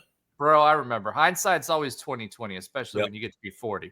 All right. That being said, the point is I don't know if they'll be able to do that. But Tim brings in another good point. Imagine if basketball took a month off before the NCAA tournament. Now they got 64 teams. So basketball's hard on you. They did that. Let's put it that way. It would be awful. It would not be. It would. Yeah. Everyone would lose interest. But as someone who played basketball, though, and football, I can tell you this right now. The amount of abuse your body takes playing football doesn't compare. I'm just saying that do you need a month though? You need I don't think so. Well, I mean, you guys are saying 2 weeks. Or is there a chance? Well, right now it's at a month, Roger. That's what I'm trying to say. We don't need the 3 weeks, 4 weeks. We need 2 weeks or 1 week. And I'm not disagreeing with you. Yeah. I'm just saying I don't know if it's practical from a financial standpoint because they won't do it financially. ESPN owns the college football playoff.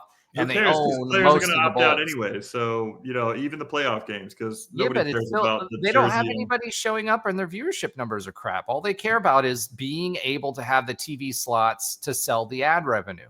That's where they make their money. And if you even think, like you're saying, if you even think when you watch those bowl games, half of the commercials are advertising the college football playoff. Like, hey, get ready for the college. Like, that's all they're really trying to do is just amp up your people. I know diehard college football fans who legitimately watch these bowl games that nobody cares about just so they can be like, I can't wait for this college football playoff game to come on. Like, I was the opposite. I would watch those bowl games, but I wouldn't watch the playoff because of what they did to UCF in 2017 and 2018. Yeah. But I didn't start watching the playoffs until we got to P4 status. Yeah. But see, ESPN, they're like, which one I'd rather deal with? The UCF fans who aren't going to watch us, or I want to make happy everybody else who wants. Like that's like you're saying, that's what they care about. Their end goal is how much money can we make? It's ad revenue because they are literally. I used to work for Disney and I saw ESPN's balance statements. They were in the red until the playoff. Yeah, I believe it. Everybody watches it. I mean, shoot, this I didn't even think this playoff was that interesting. And shoot, they smashed records with viewership. Like it's crazy to me. I don't know how they do it. I think it's wizardry, but wizardry. It's magical. And on that note, let's talk about another magical run that you predicted, Trey, and pivot. We still have a life. Let's talk about UCF hoops. All right. You love that transition. All right, go ahead, Ben. I'm gonna let you tee off on this. I have not been quiet on my opinions on our direction with our sorry, no, bro. We both were trying to get that pivot in there.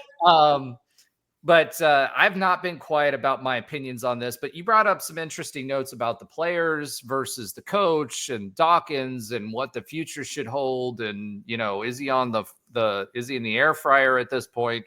I'm going to let you wax poetic for a minute. I'm going to shut up and listen. And then we'll respond. What'd you say, Trey? This is Ben yells at a cloud. Yeah. So let me provide the viewers with a little bit of context here, okay, of what Roger's talking about. So what he's really talking about is I went on a rant in our text talk last night some of the context that I actually didn't even tell the guys in the text talk and our chat there, our group chat, is I'm sitting there watching the god awful NBA All-Star game last night, if you can call it that, and I'm watching at the time that I just went on this rant. It just happened to sync up with like an Instagram post of Mick Cronin complaining about how his players don't play hard at UCLA, and so it timed up with that. And I'm watching this, and this year, if you don't know, if you didn't watch it, you didn't miss anything. But I'll tell you that this year, to try to spice things up, they added 4 teams, and they played 3 games essentially to 40. There was a single elimination, little round robin tournament, and because of that, because they have 4 teams, they allowed the rising stars, the first and second year players, to play in this 4-team tournament. So you got a bunch of guys that are first and second year players that didn't make the All-Star team. It's not like Wembanyama, like Wembanyama is like part of the real All-Star team. Yeah. But it's got these guys that for the first time, these 8 players, for the first time ever, they get to play on the Sunday court, right? And they don't deserve it because they're not chosen All-Stars. And I'm only providing this for context. They don't deserve it. I'm sitting here watching that game, right? And I'm watching these guys that are on the same court as Steph Curry, all these great players, James Harden, Kevin Durant, thank you. Yeah.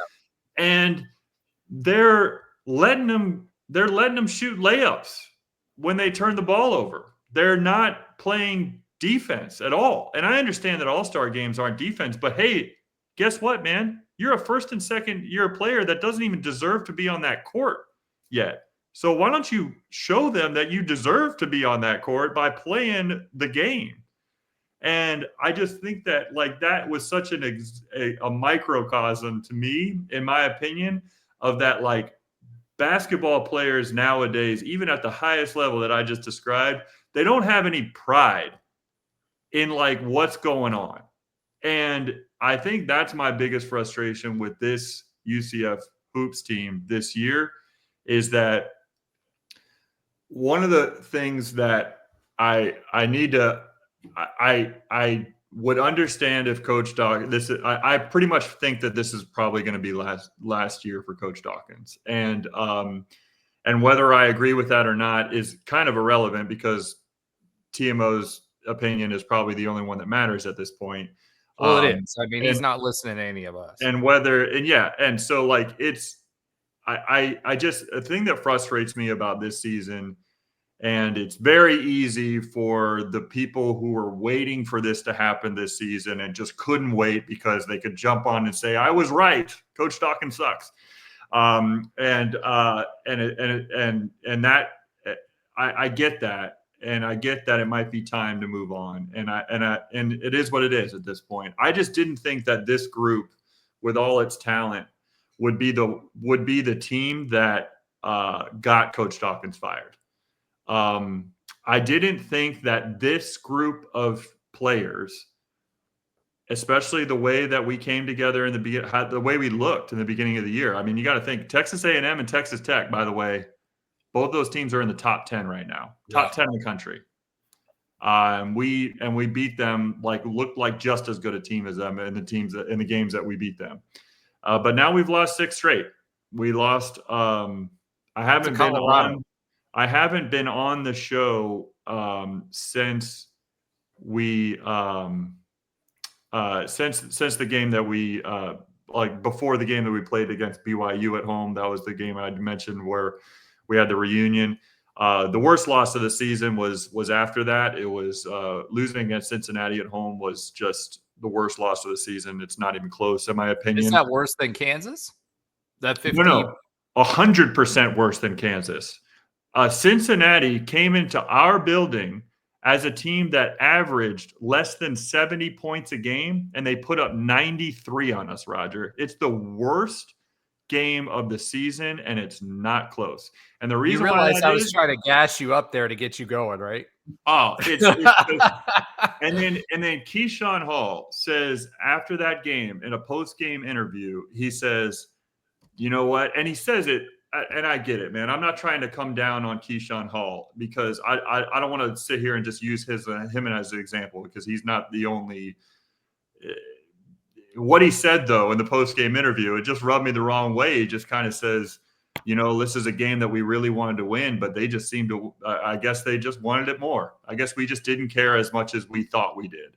And I get what he's trying to say in that interview. He's not trying, like, he's trying to maybe, say something kind of flippant to maybe motivate the guys around him or whatever that may be. But I just sounds very much like Larry Bird after he lost that last finals game against the LA Lakers. I mean, maybe, but I just like it. I think the example, like I used earlier, of it really does gas me up when I see players that don't seem to give it their full effort for a full 40 every single time.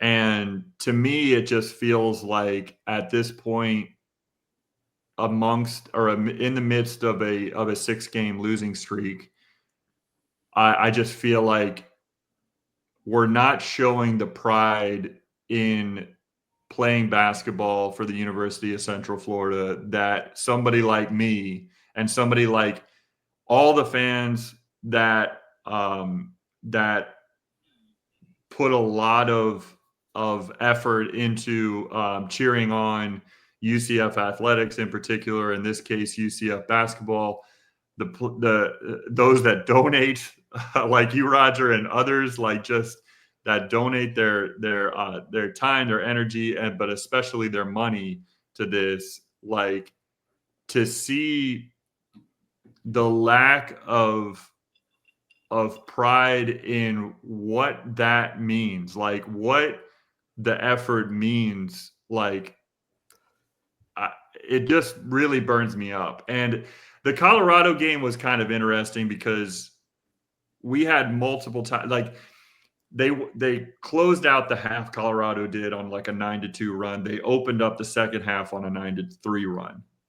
And so that was the game right there. Like it was like the going into halftime and coming out of halftime. But what also happened coming out of halftime is Debo Coleman had 3 straight steals. He had 3 straight steals, and we didn't convert on a single one of those turnovers that we forced. But Ben, and I was going to add to what your point was, right? The one thing that runs consistent except for one game is we've been averaging 20 to 26% on the 3-point line.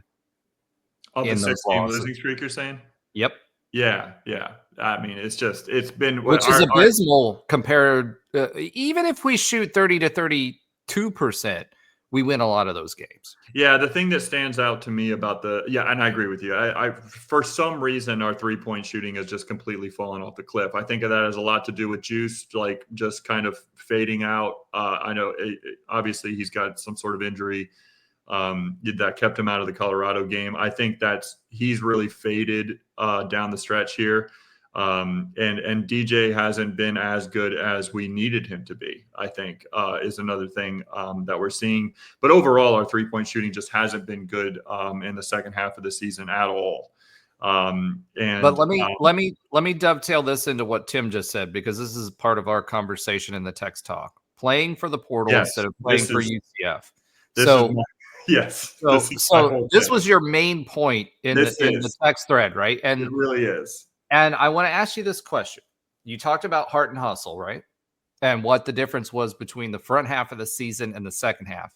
Sure. Do you think the guys that are playing for us right now have done enough in the first half of the season where they can point to XYZ team that may be willing to pay them that, hey, in the first half of the season, you see what I was?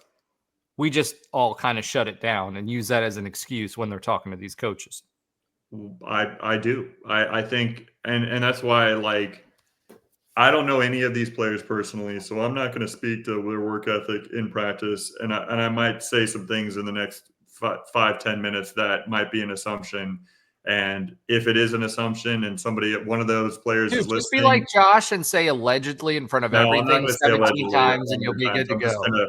I'll slightly apologize in advance, but like a guy like Keyshawn Hall, like, I mean, he can look at the Colorado game, for instance, a game that we lost by 13 points on the road, got out rebounded by we were down by 1 going into the half. Yeah, 29-52 on the boards. They got 16 offensive rebounds in that game.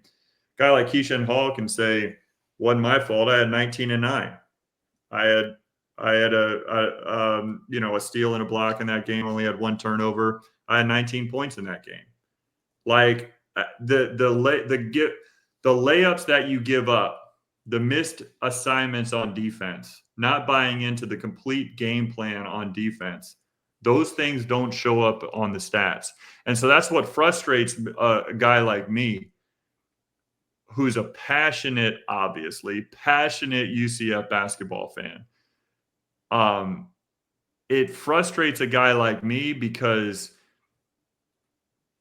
the players that are successful on the stat sheets on a losing team are going to get paid at their next stop, and they could care.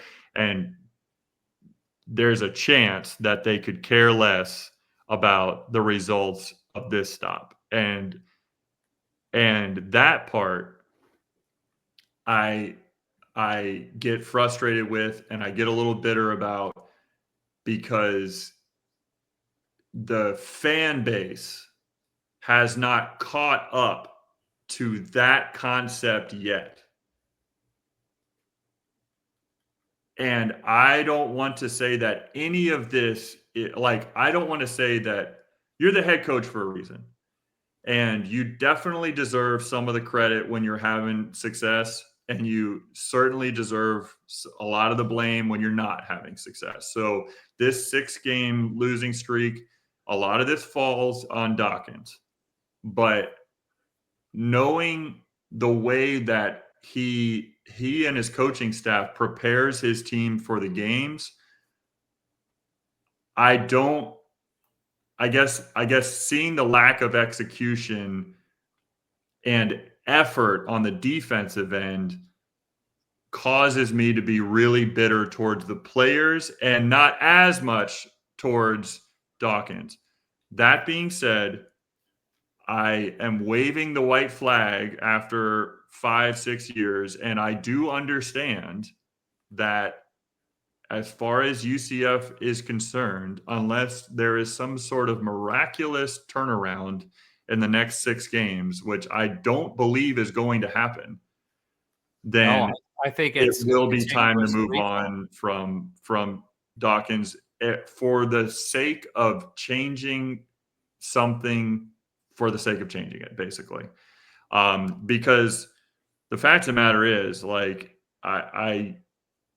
if you asked me, I could take one player to go to war with on this team, I wouldn't even hesitate, and I would say Mustafa Chiam, and that's it.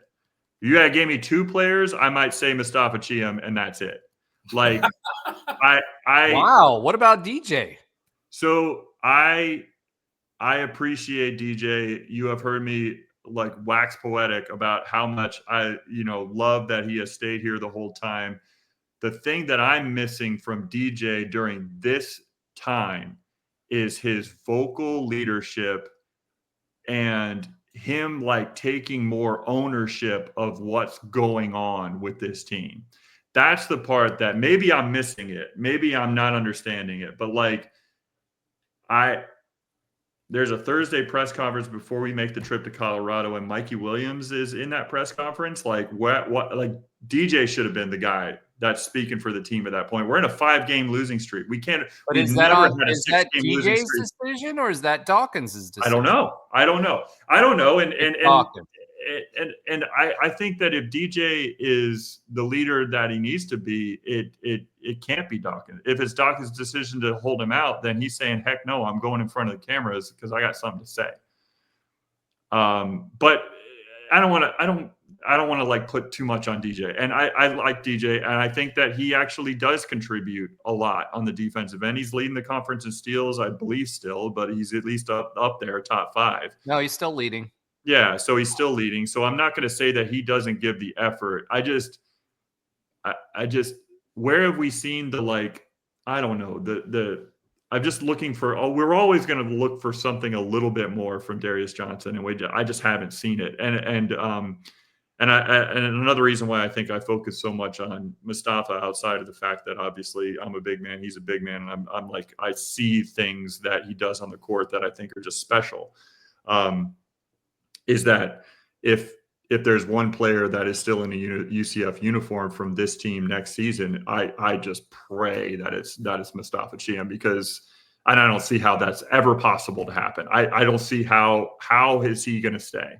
I don't feel like any of these players are going to be here next year. And maybe that's a good thing. It's not a good thing if Mustafa's gone, but I don't know. The only way I see Mustafa Chiam still being here if Dawkins isn't. And I hate to say that because Dawkins brought him in. And I almost feel like it's the opposite, but yeah, I feel like there's I'll no tell way you he why. stays if Dawkins goes, but. And this is why I want to say this. So I want to make some points and kind of talk about what you just said. So number one, Colorado, the last 3 games before they played UCF scored 59 points. They scored 76 against us. Yeah. Rebounding and defense are all effort. Hustle and effort. If you watch, and I mentioned this earlier, but I watched the 30 for 30 recently on the Celtics versus Lakers, that whole series, right? What made the Celtics so good was the extra pass on the offense, right? Same way with Magic Johnson. He was pass first until Kareem Abdul-Jabbar started slowing down, and Pat Riley said to him, you need to take over the offense, right? Yeah, you're literally talking about 2 of the best passers of all time. But yes, yeah. Magic Johnson and Larry Bird. My point with that is, though, right? Not only them facilitating, but the rest of their teammates made the extra pass. So, yeah, they made the initial pass. And, yes, you had behind the back, no-look passes and stuff Larry Bird was doing, Magic Johnson, but more so Larry Bird, right? But all of their teammates made the extra pass, and you were missing that in this team. Now, I don't know if that is a byproduct of the fact that, hey, these guys haven't played together too long, or, hey, I'm trying to show out for my NIL contract, or what that is, but we're missing that, right? I agree. The second part is, and this is a part that you didn't talk about from our conversation, my contention is if we are in the situation that we are in right now, right, which we all agree that we are, Dawkins has the ability to coach. He has a decent enough system. He's obviously attracted good players. However, he does not have the ability to compete in this environment of the NCAA. The only way, and I'm going to say this, to your point, where do we go from here? We have a guy who's a multi-billionaire who people kind of gave crap about for kissing players on the cheek. So, hey, by the way, don't make him too mad because he's one of 2 billionaires that we have, right? Who is a St. John's alum, not even a UCF alum, lives in Orlando, wanted Richard Pitino to be our head coach, by the way. That's the guy that can make the difference because he can pay someone like Richard Pitino, and I'm not advocating for him. So, yes, that was a little weird, but, at some points, as long as he isn't going overboard with that, right? That was pretty overboard to me. Yeah, well, hell. But that being said, a guy like that is a guy who can buy a coach. And the only way that we're going to overcome the budget differential, in my opinion, is do what SMU did or what UH did and buy somebody like a Kelvin Sampson. That guy has made the difference for – hold on. You got to say and. You got to say and. You got to say and. Why is Rick Pitino successful at St. John's? It's not because he's just there. It's not because they gave him a lot of money.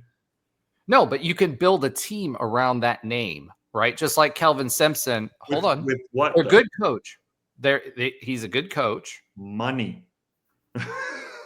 Yes and no, because NIL budget for St. John's is not even as high as what UCF's is. Oh, I don't know about that, but okay. Well, I know that because they publish it, right? Okay. So the reason people go to play for Rick Pitino, and they spend a lot of money on Rick Pitino, don't get me wrong, a lot of money, right? My point is, same way with Kelvin Sampson. You spend money on a coach like that because you said, hey, traditionally in the past, it's you build around a player. It's kind of like, what LeBron days did or Kobe did, or, what happened in the NBA when you had the three in Miami, or, even going back to that Celtics team that I was talking about when they brought in Kevin McHale and they had. Well, in the NBA, you build around players, but really traditionally, actually, up until like 3 years ago or 5 years ago, you go to you get gravitated towards legendary coaches. Problem is, most of the legendary coaches don't even want to be a part of this game anymore, and they're all checking out. Well, look at Wichita State. What's happened to Wichita State? Now, granted, they had a good reason for firing their head coach that was there, right? He made it to the AAC because he was Tony Knight, or was it Tony Knight? No. Bobby Knight Jr., right? Yeah. He had anger issues, right? My point is that you build around a head coach, and in college basketball, you've got to get a good head coach first. Sure. Johnny Dawkins is not that guy that you can build around. And that's why Johnny Dawkins has to go. And I've been saying that for years. I've said he's a good coach. Pat yourself on the back that you said. That's not the point. Getting your wish. I don't want that. Oh, you do? No, I 100% want what we had in the NIT run with the Apple in the student section and Johnny Dawkins basking in the glow of the student section. Or like early parts of this season where he was in the student section and he was screaming and yelling. I've met Johnny Dawkins. I've met his wife. I've hung out with them. I've been to donor events. I know him. Hear me out. He 100% is the guy that I want to be successful at UCF and take us to what Tre said would be the Elite Eight, right? You still have hope. You have hope. I don't. But my point is I absolutely want Johnny Dawkins to be that guy. That would be the GOL stories of GOL stories, right? The tough-nosed, hard-nosed guy who's liked by all the NBA people, who everybody respects, who's ever met him. He's well-known within the DMV. Like, I want him to succeed. That's the guy. That's the guy I told you I'd send my son to go play basketball for and to learn how to be a man. He represents everything that is good about UCF, except he's not the guy to compete in the Big 12. I said that before we moved to the Big 12, 2 years before we moved to the Big 12. He just is not going to be that guy. Now, I'm not patting myself on the back. I don't want that to be true. I want us to win. That's why I buy season tickets. It's why I show up to games when I'm in Orlando, because I want us to win and I want him to succeed. That's why I back the basketball team. I want Johnny Dawkins. I want his wife, who's been wonderfully amazing and embraced me when, throughout the years and been a great person, always says hi, wonderful person, right? The one that BJ knows as a head coach. I want him to succeed. I want him to get over the Stanford hump where he was let go because he was quote unquote mediocre and succeed at UCF. He's just not the guy in this era and not in this conference. I would agree with you, and we'll leave it at that. I agree with you that the players are a part of that. I think the players are the issue, and I hope to God that if this is his last ride at UCF, this is his last season at UCF, I hope we get the type of coach that I guess can figure this out a little bit better than Dawkins has over the last year. Because honestly, going into, even a few games into the conference slate this year, I mean, 6 games into the conference slate this year, one of the things that we were talking about when it came to Dawkins was it seemed like and I was mainly talking about roster construction and just what we had seen out of this roster up until that point. But it just seemed like he was able to do more with less. He seemed like he was actually adapting really well to this new era of college basketball, where he found a formula of like he's trying to take these guys that, for lack of a better phrase, came with a little bit of baggage, so they came to UCF because they were less expensive than what they would have been. I guess for me, when you start to slide like this, it's you want to see your players take more ownership of it. You want to see them take more pride in the name that's on the front of their uniform, or at least do it for their coach. What I really struggle with right now is that I am afraid that we're not going to see those types of players anymore that could give a what about UCF and what this school represents for all of us. It's not about that anymore. And I think that is my bitterness towards the whole situation that's going on with this basketball season. Where it's also coming off,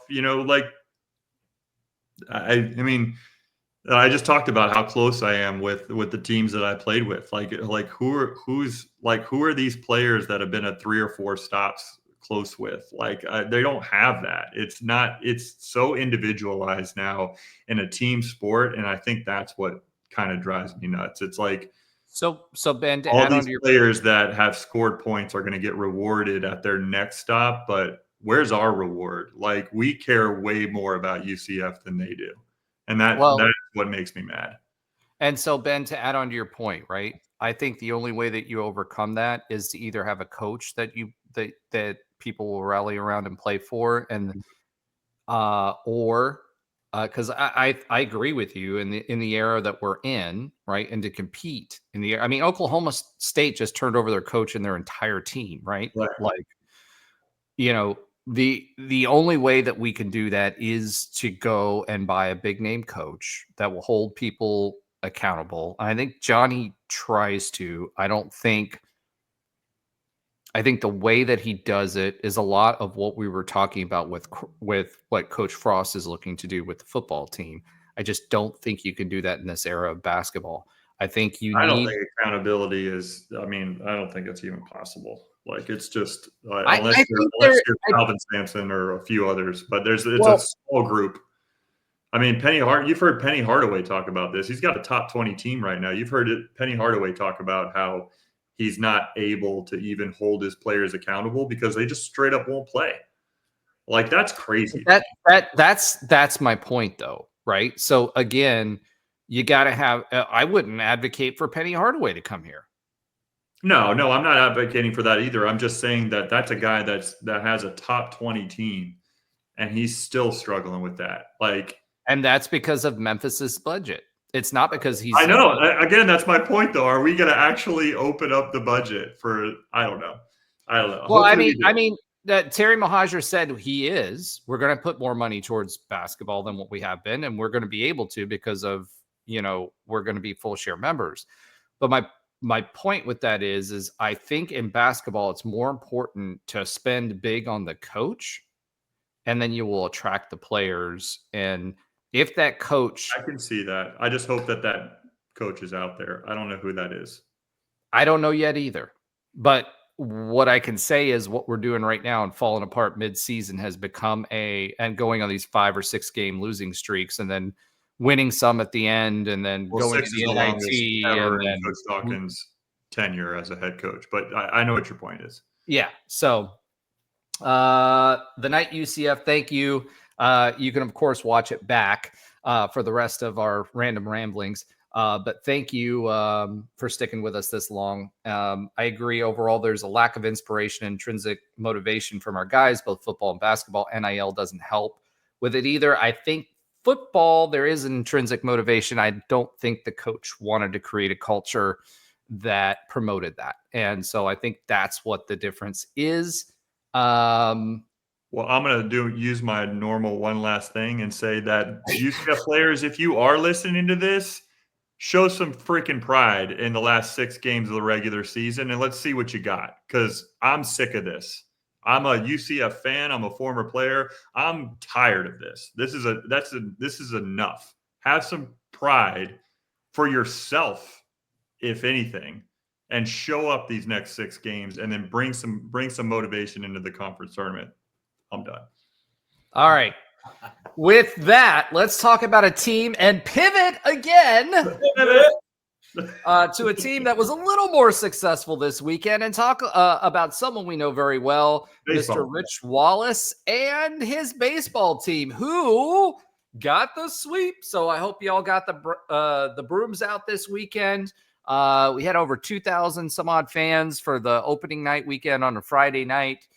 Again for Saturday night, a little bit less on Sunday. But if you did go and watch this UCF baseball team, a couple of takeaways for me is, if you watched our interview with, and I keep bringing this up, but it was a really good interview with Coach Wallace. This was pre-press day where you're getting the canned responses. We're very lucky because of Ben's relationship with Coach Wallace, and even now we're developing one, and I'm getting to know Rich Wallace a little bit better, and he's going to get me a Space U hat that I've been trying to get for years. What I saw out of this team is a depth as far as pitching is concerned that we had a decent bullpen last year. This year's bullpen and starters, I think, are better. I mean, they allowed the depth. There's better depth. There's more movement in the ball when they're pitching. They have more pitches to choose from. And Coach Wallace said this on our show before he said it anywhere else. One of the things that he was looking for in our pitching staff is to give different looks to different teams depending on what they're hitting well. And I think we've got enough variety. We've got some work to do on the lefties, but I think we've got enough variety in the types of pitches that we're able to throw at people that that is really exciting. The other thing that I was excited about is and again, I know it's Sienna, right? Right. I get, and the longer you go, like your Friday night starter, the quality is going to go, get worse. But what I was excited about was the fact that the guys started being more strategic with their hitting, right? The first game, and Coach Wall said this too, but I noticed it, they were jumping early and often on every single pitch. And because of that, they didn't score for what were the first 4 innings. Yeah, I think it was the 5th inning. They broke it open. Yeah. Yeah. Right. And so the rest of the way, you saw our hitting get a lot better. And it was because of that. We saw some pinch hitting from Espinel and some of the guys that Coach Wallace mentioned that he was excited about, that he was starting to sprinkle into the lineup and playing with lineups. One of the things he was very clear about was last year, injuries hurt us. We had Sundin that was injured for most of last season. He was batting well over 300 his first 2 seasons with us. You had guys at third base that we had to switch over to. So he's kind of like what you saw in basketball with what Coach Dawkins said, and playing with different lineups, what you see in football with seeing guys play multiple positions. We're seeing that with the baseball team. And I was very impressed with what I saw, which means that we have depth for the long haul. So, Ben, we've got Mizzou coming up in the midweek, who's a ranked team. What do you think? What did you see out of this baseball team in the first 3 games? Yeah, I'll echo most of your thoughts. I really was, and I said it on our text talk, like I was impressed with the bullpen in particular. That being said, I mean, Dom Stagliano got a little bit dinged up in the first game. I think it was just more fluky. I mean, he gave up a home run on the first pitch of the season. That was just wild. Like For Dom, for Stags, that's crazy. I mean, it's very strange. Like, I mean, I think that is going to, when we look back on this season, like even a few weeks from now, we're going to look back on that like first start of the season for Dom Stagliano as being like a fluke. That being said, the pitching, the pitchers out of the bullpen, came in that game on Friday night and just took control. I mean, it was, I think that I don't know if they maybe gave up like a couple hits the rest of the game. Like it was pretty great to see. But then we just kind of broke it open in that fifth inning. I believe it was the fifth inning of that game. One of the things that you didn't mention, Raja, that I also wanted to make sure we talk about is I think defensively, outside of the pitching, I think defensively we are very much built like Rich wants this team to be. And second, shortstop, and third were phenomenal. We got some studs on the field. I mean, we didn't give up an error the entire series. I think that's huge. Like for opening weekend, I think that's a huge thing. But yeah, I mean, guys, what's the shortstop is his name's Jimenez, right? Is that the shortstop? Yep, Jimenez. Yeah, Jimenez. He is just an excellent defensive shortstop, but Maduro at third base is a stud as well. We've got some great hitter too. Yeah. He had a couple home runs over the weekend, and then and then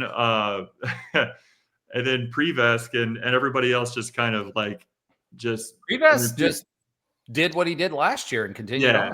I mean, I just like Sunday comes around and they're just like, we're going to get these guys out of here. Wiley Hartley had a great start on Sunday. We shut him out. And Khalees was really good. Yeah, Khalees was really good. In particular on Friday night, I think he was somebody who really got that going. I mean, Lex Bodeker, I think led off that inning to start the thing, and it got all the way around to him because we went through our lineup and our full lineup in that inning and then some. But let's talk about Lex too, and I'd like to see this continue throughout the rest of the season. Right, sure. Lex was always a home run guy. He was also last season and the season before, he was a strikeout guy. He was trying to crush the ball. If he didn't crush the ball, he was striking out. And I saw a lot more out of him and consistently putting a barrel on a ball to get a hit, whether it was a home run or not. He was being a lot more selective. And and to add to that, I mean, his first two at bats, he did strike out. I mean, he struck out on like 7 pitches in his first two at bats. So it looked like, oh man, but then it shows you the type of like mental fortitude that he has. I mean, he gets back up there in the fifth inning, leads that, and the coaching, of course, and leads off in that fifth inning, I believe, and hits a triple to lead off. It was a triple to start off that inning, if I remember correctly. And then it goes right back around, and I think he hit a double or a single later that inning. So he gets, all of a sudden, instead of 2 strikeouts over 2, he's 2 for 2 or 2 for 4, and he's right back in it. So yeah, he had a great weekend. Brandon Khalees, as you mentioned, Braden Khalees. What did you think of Cruzton? I think he showed yesterday the type of power that Coach Wallace talked about. I mean, he's definitely got a lot of pop in his bat. I think he's an impressive player. He's a sophomore. Yeah, I mean, he's an exciting player. And then Ross as a leadoff, a lot of speed. Good center fielder. I like him I think he's a transfer from Florida State, if I remember correctly. Coach Wallace has seemed to really construct this team. He kind of has shown what he can do with like a full season of time, to really understand how he wants to build this team. Not that he didn't understand how he wants to build it last year, but you're kind of at the mercy of just scrambling to get everything together when you first become, a head coach at a new place. And so I think that this season is really starting to reflect what the type of, the type of team he wants to establish here. And these guys showed out against Siena in their first weekend. It's really great to see. And I'm looking forward to the midweek game, but then I'm going to try to get out to the ballpark this weekend to see them in person. Cause I really want to catch as many games as possible of this team. Well, shout out to Coach. I did send him an email as well about, obviously giving him some kudos for the success that we had, but also about those gold uniforms. He was right. I was questioning him on those, and they actually looked fire. And he said that what he did was he went back to their gold uniforms and utilized those as a template. So good execution on the gold uniforms. I still don't know about all gold. We went gold tops, white pants. So I don't know. We might be pushing it with the all gold jammies, but I like the white outline of the black letters on the gold jersey. Yeah. That's my favorite part of that jersey. I personally think that black jersey on Friday night was just like, that was awesome. That was like my favorite of the weekend. I really like that black jersey, but yeah, those uniforms are nice. They're for sure nice. And I didn't get a chance to say it except for on our text talk, but obviously I'm super appreciative that Coach Wallace came on. Just the thing that I said on our text talk that I want to say now here is just, it's really cool just how, and I'm not surprised this because I know him personally, but just how open he was with us in that interview, just how candid and just didn't hold anything back. Yeah, no coach speak, didn't hold anything back. He just you got a really true idea not only about the type of coach that he is, but the type of team that he is building here. And I really appreciated that about him. I mean, it's not something that it's certainly something that we knew about him. But I just really appreciated the way he talked. Coach Wally is one of us. Yeah, first. He's the man, dude. And it's like it's still surreal that he's the head coach of, and he used that word a few times, but it's like, even for guys like us, these early 2000s guys that played sports at UCF the same time as him and just knew him personally. It's just like, it's so cool. I mean, I knew him I didn't really know him in high school. Like I knew of him and we were kind of around each other, but it was just, it's just pretty cool that one of us is in that head coach spot, and he deserves it. And he's doing a great job, just like we knew he would. Well, not only that, he's got the pedigree, he's got the want, and UCF fans, you've been asking for a coach. And I'll go back to KZ about this because KZ was very specific about being alumni and wanting to come back here. He said this all along privately, but he said it publicly in his interview.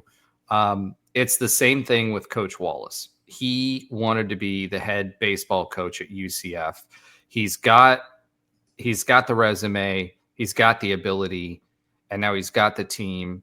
And he cares as much about UCF baseball and UCF athletics as every single person on this podcast. If you are a fan of UCF sports, and I've said this ad nauseum, he deserves your support. So make sure that you are doing that. We thank him and he let go of some nuggets here that were reported by other outlets, by the way. And we will see if we can get Coach Wallace back on the podcast as well. But as a man, as a fellow alum, as a baseball coach, as a leader of young men, this is a guy you should support. And if you are not, you're doing yourself a disservice. And, that's all I'm going to say about that. But, this team, is a team to get excited about. I think we've got the pitching. We'll see how the hitting rounds out against better competition. We've got Mizzou coming up, who just lost in their tournament. Top rated. I think they were rated number 15 in the country in the tournament. But we have an opportunity. And Coach Wallace, people ask, like, why bring in top rated Mizzou? Because we have the opportunity. They're in state. We have the opportunity to test our guys, so it'll be really, really interesting to see how how we turn out. I'll ask Trey because you've been quiet, and I'm sorry, man. Were you able to watch the games? And if you did, what do you want to give any thoughts on that? I was watching softball this week, so whenever we start talking softball, Well, you are married to a softball player, so I mean, Yeah. a UCF softball player. So I don't doubt it. So there was a lot of UCF stuff going on this weekend. Yep. All right, let's go ahead and pivot. All right, let's talk a little UCF softball. The ladies have started and have been pretty exciting in their own right. Trey, since we've been jawing everybody's ear about the baseball team, do you want to start us off on softball?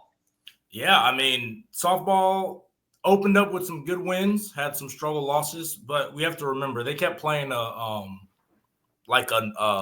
stat that we're losing like 60%, 65 to 75% of our production. Pitching, hitting, because this last class that graduated is probably the best class to come through UCF as just an entirety of a class. I mean, you have Jada Coleman, you had a transfer in Sarah Willis. That was a great pitcher. I think she won pitcher of the year in the conference. Jada, I mean, she's plenty of records. Kennedy Searcy, Shannon Daughtery, clutch players, just all throughout the line. And I know I'm forgetting a few, but just that group was special. Led us to our first region hosting and region win, winning that our region that way. But yeah, so we're a young team. I mean, I think we started 3 or 4 freshmen starting, like true freshmen that are starting, not to go with, 3 or 4 other that are redshirt freshmen. I think we're a young team, but the one thing that I noticed, they're scrappy. They are trying to win. And we've got some pretty darn good pitching. And we have some good pitching. And one of the girls that's a pitcher is a true freshman.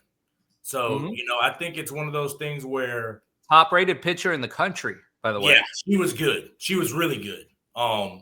So yeah, I mean, it's going to be growing pains. That's a part of it. But it's one of those things where you just know the more games we play, the better they're going to get. And they're young. They made a lot of mistakes against FSU this past week specifically. But, yeah, I think they're going to be a good group. Maybe not immediately, but I think as we get towards the end of the year, it's going to get a lot better. So I'm excited. And my wife is super excited. So yeah. So, here's the thing. Let me run through these for people that aren't paying attention. We beat Quinnipiac, which is fine. Or we're going to be playing Quinnipiac. But we beat CSU Bakersfield 10-0 in 5 innings. Run ruled them. Played at number 12 Georgia, or versus number 12 Georgia. Lost 0-4. Okay, cool.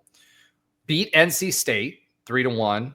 Beat Illinois 2-1. Now, what I want you to notice is early on, our hitting wasn't the greatest. Our pitching was really, really good. It started to worry me a little bit. But again, to your point, a lot of young hitters. We changed our hitting coach this year. It's a different hitting coach. People that don't realize that. So it's going to take a minute. Beat Illinois 2-1. Won against James Madison 3-2. Beat Illinois again 4-0. Played number 15 Mizzou in softball. Won 6-5 in 8 innings. Yep. So that was good because you're playing top quality talent and you beat them in extra innings, which is good. Liberty, that game frustrated the holy heck out of me because we had 2 on in the 5th and should have went ahead, but didn't, and ended up losing 4-5. Played versus number 5 Texas A&M, lost 1-9. Played Auburn, lost 0-1, and that was questionable based on the umping. I have some issues with that. In fact, and then Clemson won against Clemson 6-4 in 8 innings. Yep. Remember, softball doesn't play 9 innings like everybody else. So we went extra innings. Clemson had 2 coaches thrown out for that. Tied Ohio State 4-4. and then finished it out with Florida State, number 6 Florida State, and lost 1-8. So again, pitching is typically one of those things that you hang your hat on in the circle when you're playing softball, right? Our hitting has to catch up with the pitching, and that typically takes a little bit longer, especially when you're dealing with a young team. I love the fact that we are at 7-5-1 early on, given the competition that we played and who we lost to and how we lost to them. I hate to say this, I'm not a guy who likes moral victories, but given that this is such a young team, that sets us up for a long time going forward. And the fact that our pitching was as good as it was, I think this is going to make it exciting to watch at the Plex. And they got all new seating in. So for those of you that haven't gone to the Plex to go watch the ladies play, make sure you go watch them play. It's fast. The games are fast. And it's comfortable, and they really appreciate and deserve your support. Coach Bear has been great for UCF softball, and they'll continue to do great things. Okay. That's all I'm going to say about softball. So let's go ahead and pivot. All right. Obviously, we do not have Josh or Alan this week. So we do not have our sometimes funny fact of the week, nor do we have Alan's whatever he calls it. I can't remember because it's not in our notes this week. Oxymoronic stat of the week? Oxymoronic stat of the week. There you go. So we're going to go right on to the quick update on other UCF sports that Alan does not watch. But before I start that, I do want to say this. Our very own Josh had a birthday this past weekend. He is the oldest one in the group. I know he doesn't look like the oldest, but he is the oldest one in the group, and he got even older. So congratulations to Josh. Josh is older than the rest of us. I don't catch up to him that extra year until April. But congratulations to Josh. We appreciate you. He's out celebrating actually this evening with friends, which is why he's not here. We appreciate you being here when I'm not and others aren't. He's consistently here. He's a good dude. He's great at what he does. So happy birthday to Josh. Here's to many happy and healthy more. All right. Now I got to give a quick shout out to Nobra. I'm going to throw you up here, Nobra, whether you like it or not. He completed our quick update on other UCF sports that Alan does not watch. Alan did not watch them, and he did not update the notes for them. So Nobra did that for us. Nobra, do you want to run through them, or do you want me to run through them? That's a head shake. You got it, Robbie. All right, okay, all right. Women's basketball pulls off another win versus Arizona State, 85-76, before taking a 30-point loss to number 14 Kansas State, 97-67. We are next up against Kansas, the Jayhawks tomorrow at 7:30 p.m. and Texas Tech on Saturday at 2 p.m. As we had stated, lots of injuries for the women's basketball team. We weren't expecting much, and folks that came off the roster that we were expecting a lot out of. So there goes Trey. Apparently, he does not watch these either. Baseball, we talked about. Number 20 women's tennis had a double sweep on Valentine's Day, beating Stetson and Air Force 4-0. So not only is it a sweep, but it's also they've defeated them both soundly. And number 21, both of them ranked. Men's tennis finished the ITA Indoor Championship with a win and 2 sweeping losses. Interesting way of putting that, Nobra. Beating number 4 Ohio State 4-2 and losing to number 11 Stanford and number 9 San Diego 0-4. So let me say this about that. This tennis team, even before this tournament and beating number 4 Ohio State, which is a huge accomplishment in itself, it was I believe our first top 5 ranked win. This men's tennis team, is something to watch. This team is doing really, really well. They've got a lot of talent this year. So please make sure you're paying attention to that. We've already talked about UCF softball, and women's track and field breaks 2 more records at the Tyson Invitational.